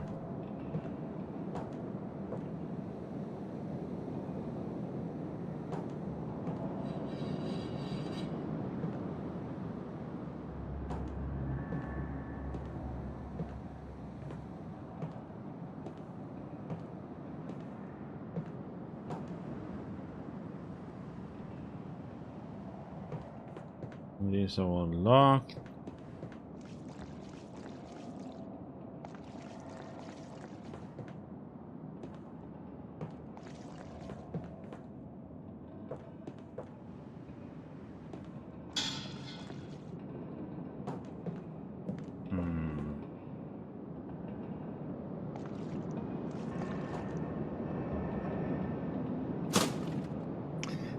Check down here again. I must be missing something.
Oh my god, are you freaking serious?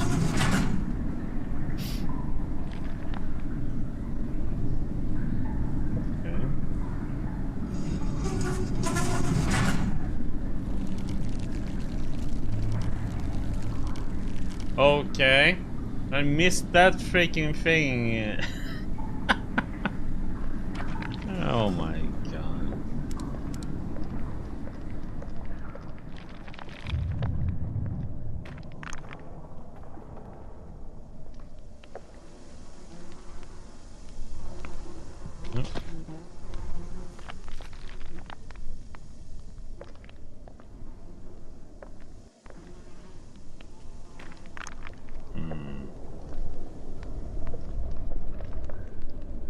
Nasty things.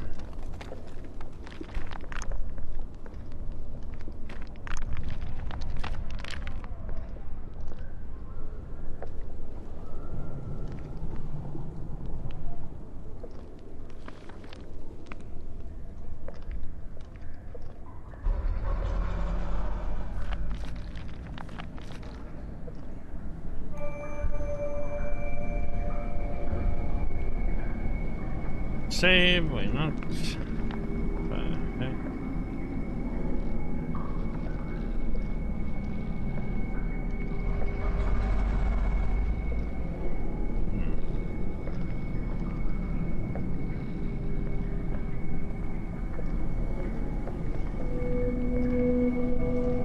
Yeah, something going up there.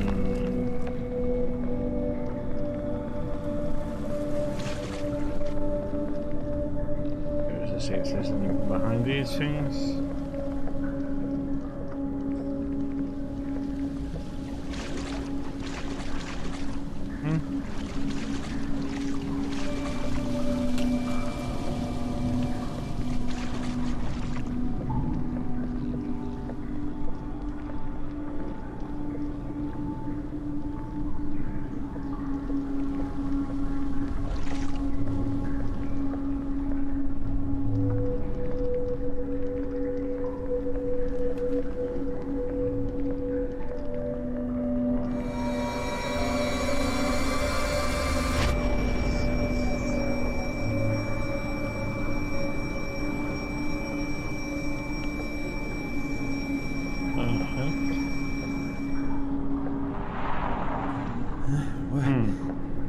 What was that I've just seen?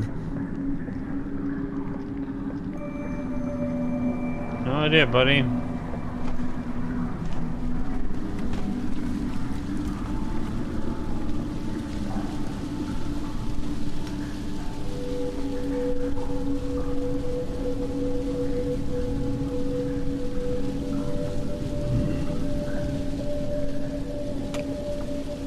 Something or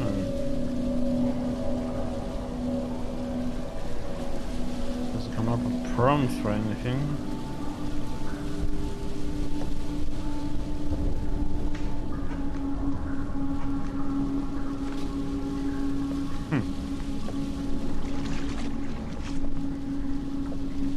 I guess we go continue down this way then.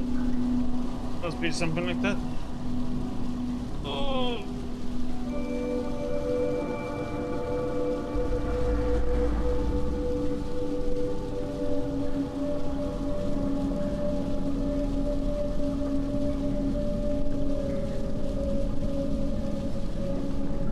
I don't see anything else that we can do here, right?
gonna be put into those different things.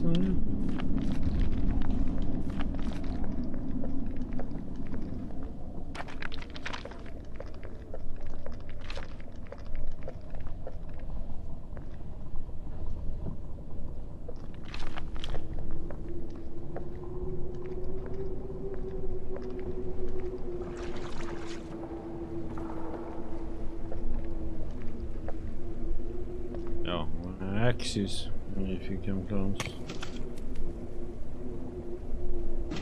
we have one.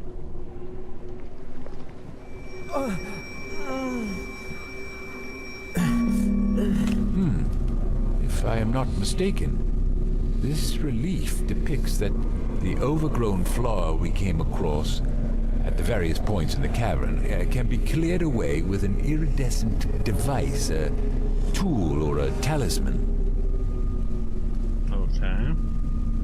Curiously, we still haven't been able to find the roots of those plants. They seem to seep out of these caverns by passing through crevices which look as if intentionally made for them. What other secrets might these silent halls conceal from us?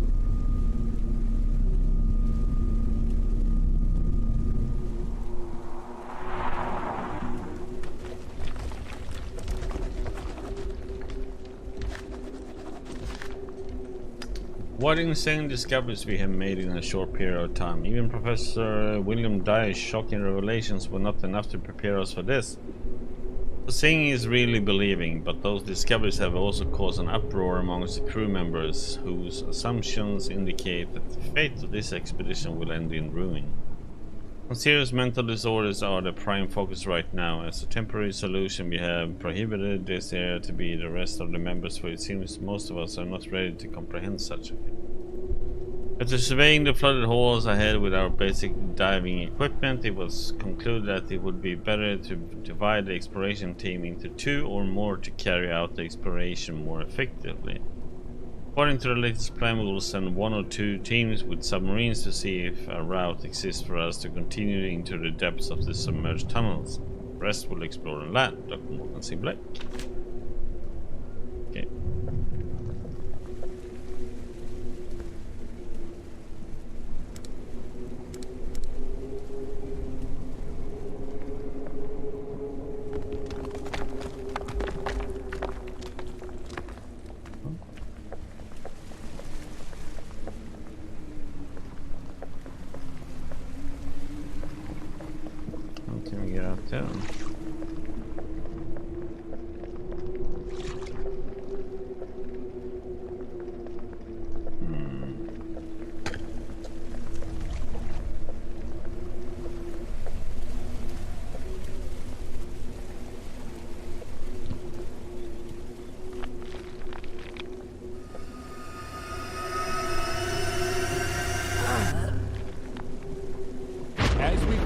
My team will continue exploration through this gateway.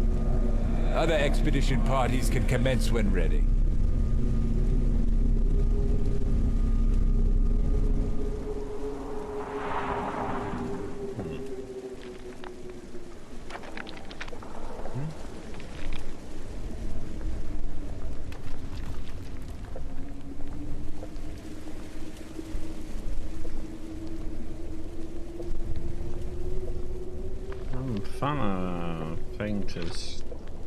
Here we have one of these signs on the glyphs, right?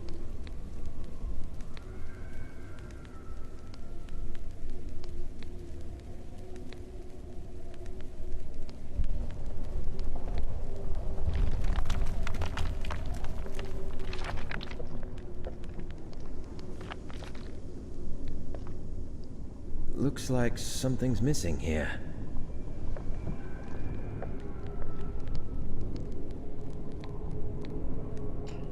Okay, so this is where we need to stick. Okay. Stick these things in now.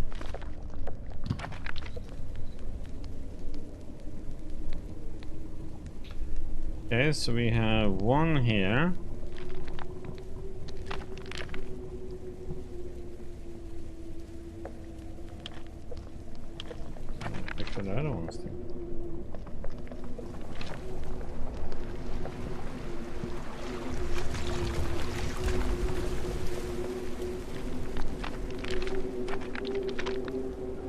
missing something telling us where.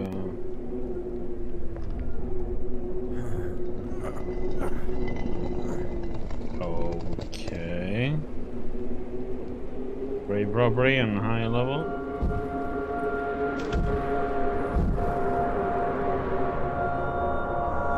Thank you. I was borrowing it.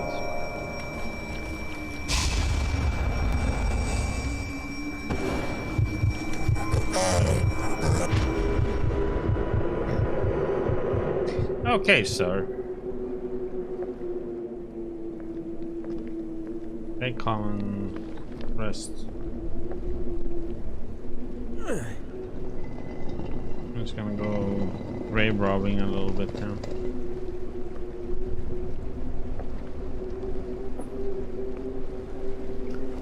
Is this this is the one ornamental metallic object of an sun and sun used protection for power entities carved in one of its faces. Is the one that we need to, I think that's the one we need. I think.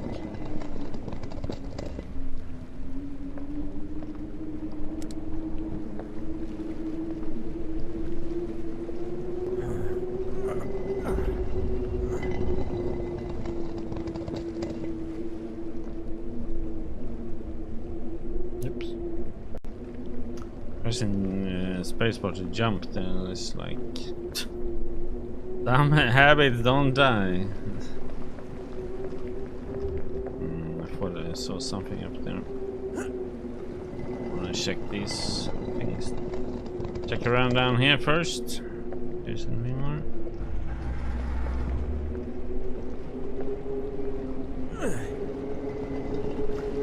You're on a grave robbing tour.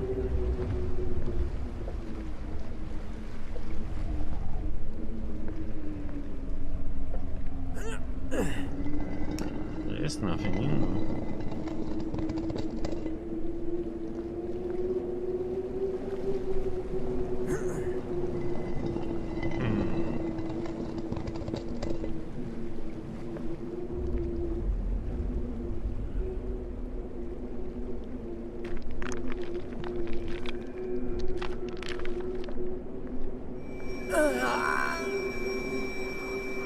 The same set of symbols we've seen in strangely carved niches all around here matches with what is written in the oldest parchment. I believe uncertainly that they represent a destination towards somewhere significant.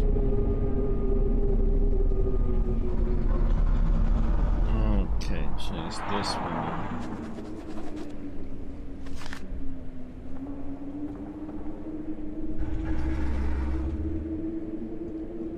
Okay.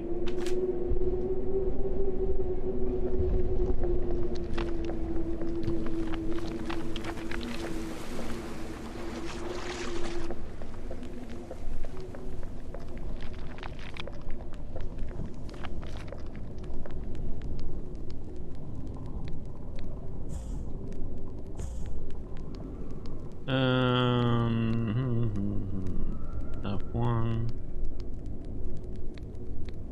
There.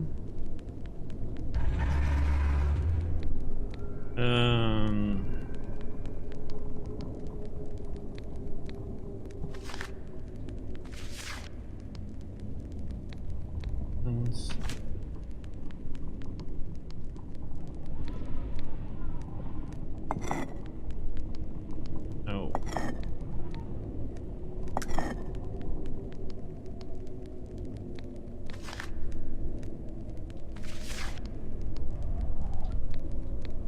Let's see, sun and we're down.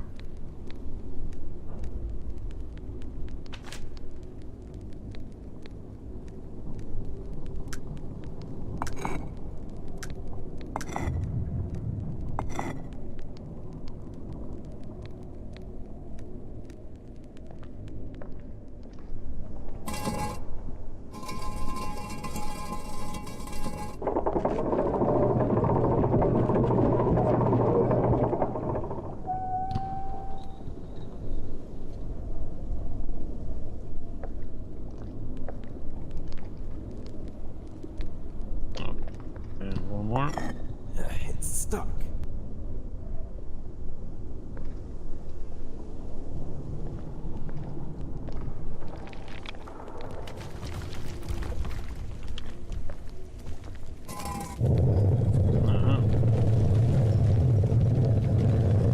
Just had to go and stand on that one. That was a dusty one.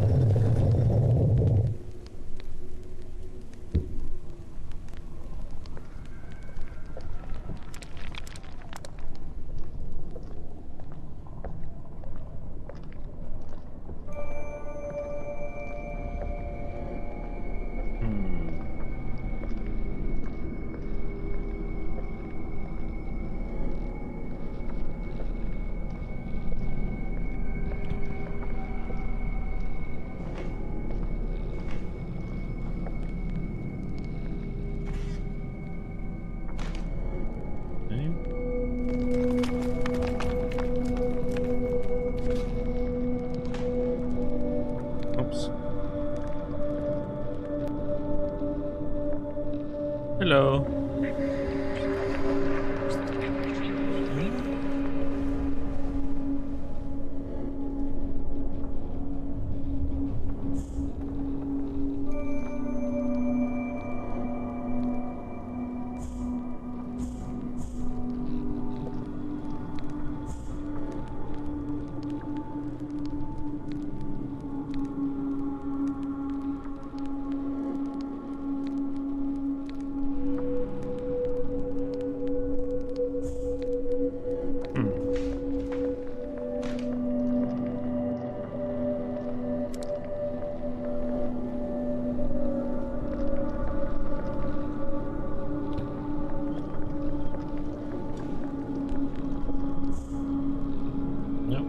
For a moment, I thought my reflection in the mirror was about to talk to me. For a moment, I thought I saw a light on my brow. We did.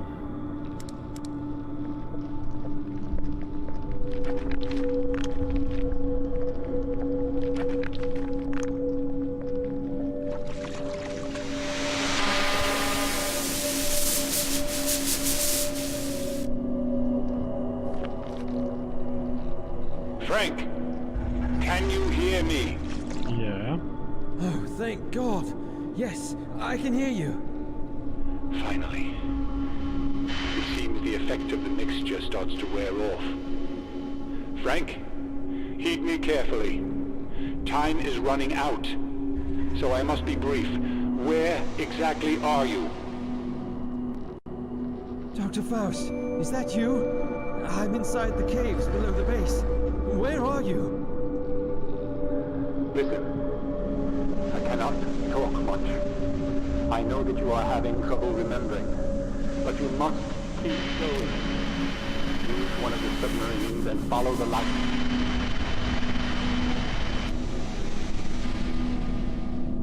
Do you hear me? Okay. Come on, please. Where are you? Damn it. The connection is lost. He said I have to keep going. Why?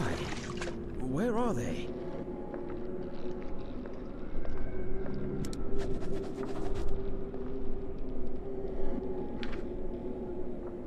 Okay. His wings.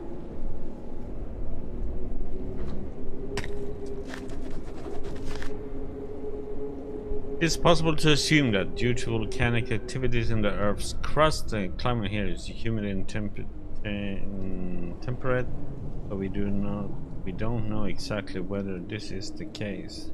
That theory somehow explains the nature of those small scattered fragments of obsidian along with the cryptic stone wall that welcomes you when entering via the Rand Gate.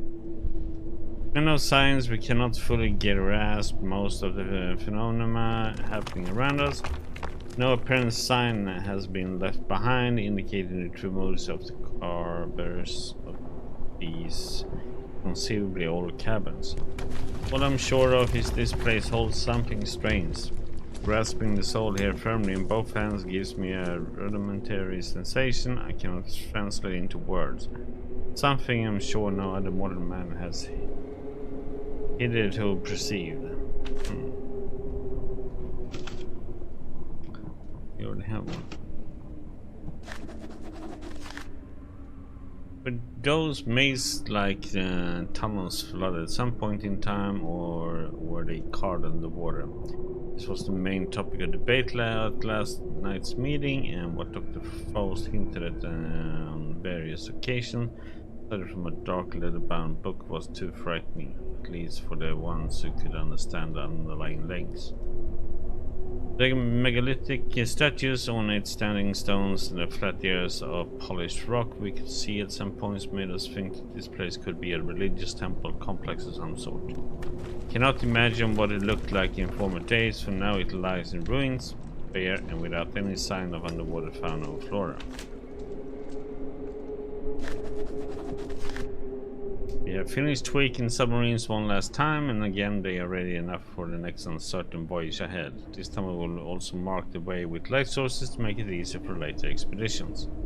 In a short while, all members of the primary underwater exploration party led by Dr. James Barlow will head for the next destination, which appears to be towards the mythical entrance to the legendary Netherworld. But again, I wonder whether we are looking for something that is not to be found. After all I experienced, read and studied here, after all those sleepless nights spent discussing the laws of nature and how to bend them, what lies beyond and how to reach a certain state to see more without eyes. Even I cannot help but to think this journey may easily lead straight to hell, but we have to go through it all in search of answers. Dr. Morgan C. Blake.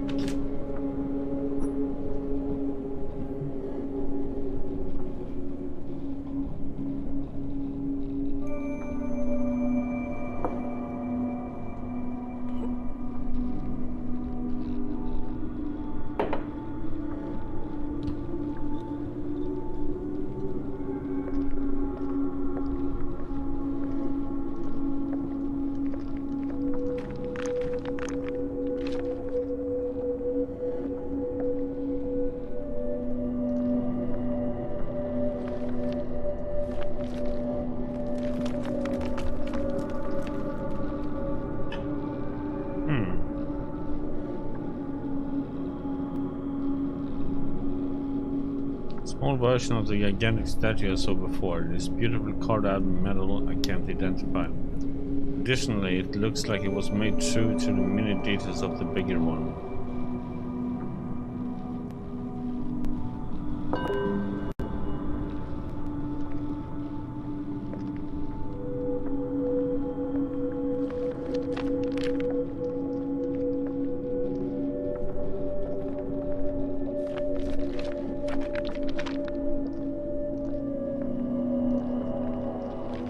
Like, oh, I want to jump there.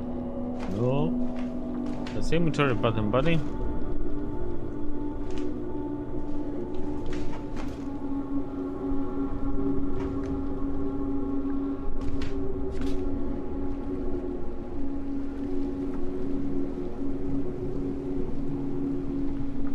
Yes. Bye-bye.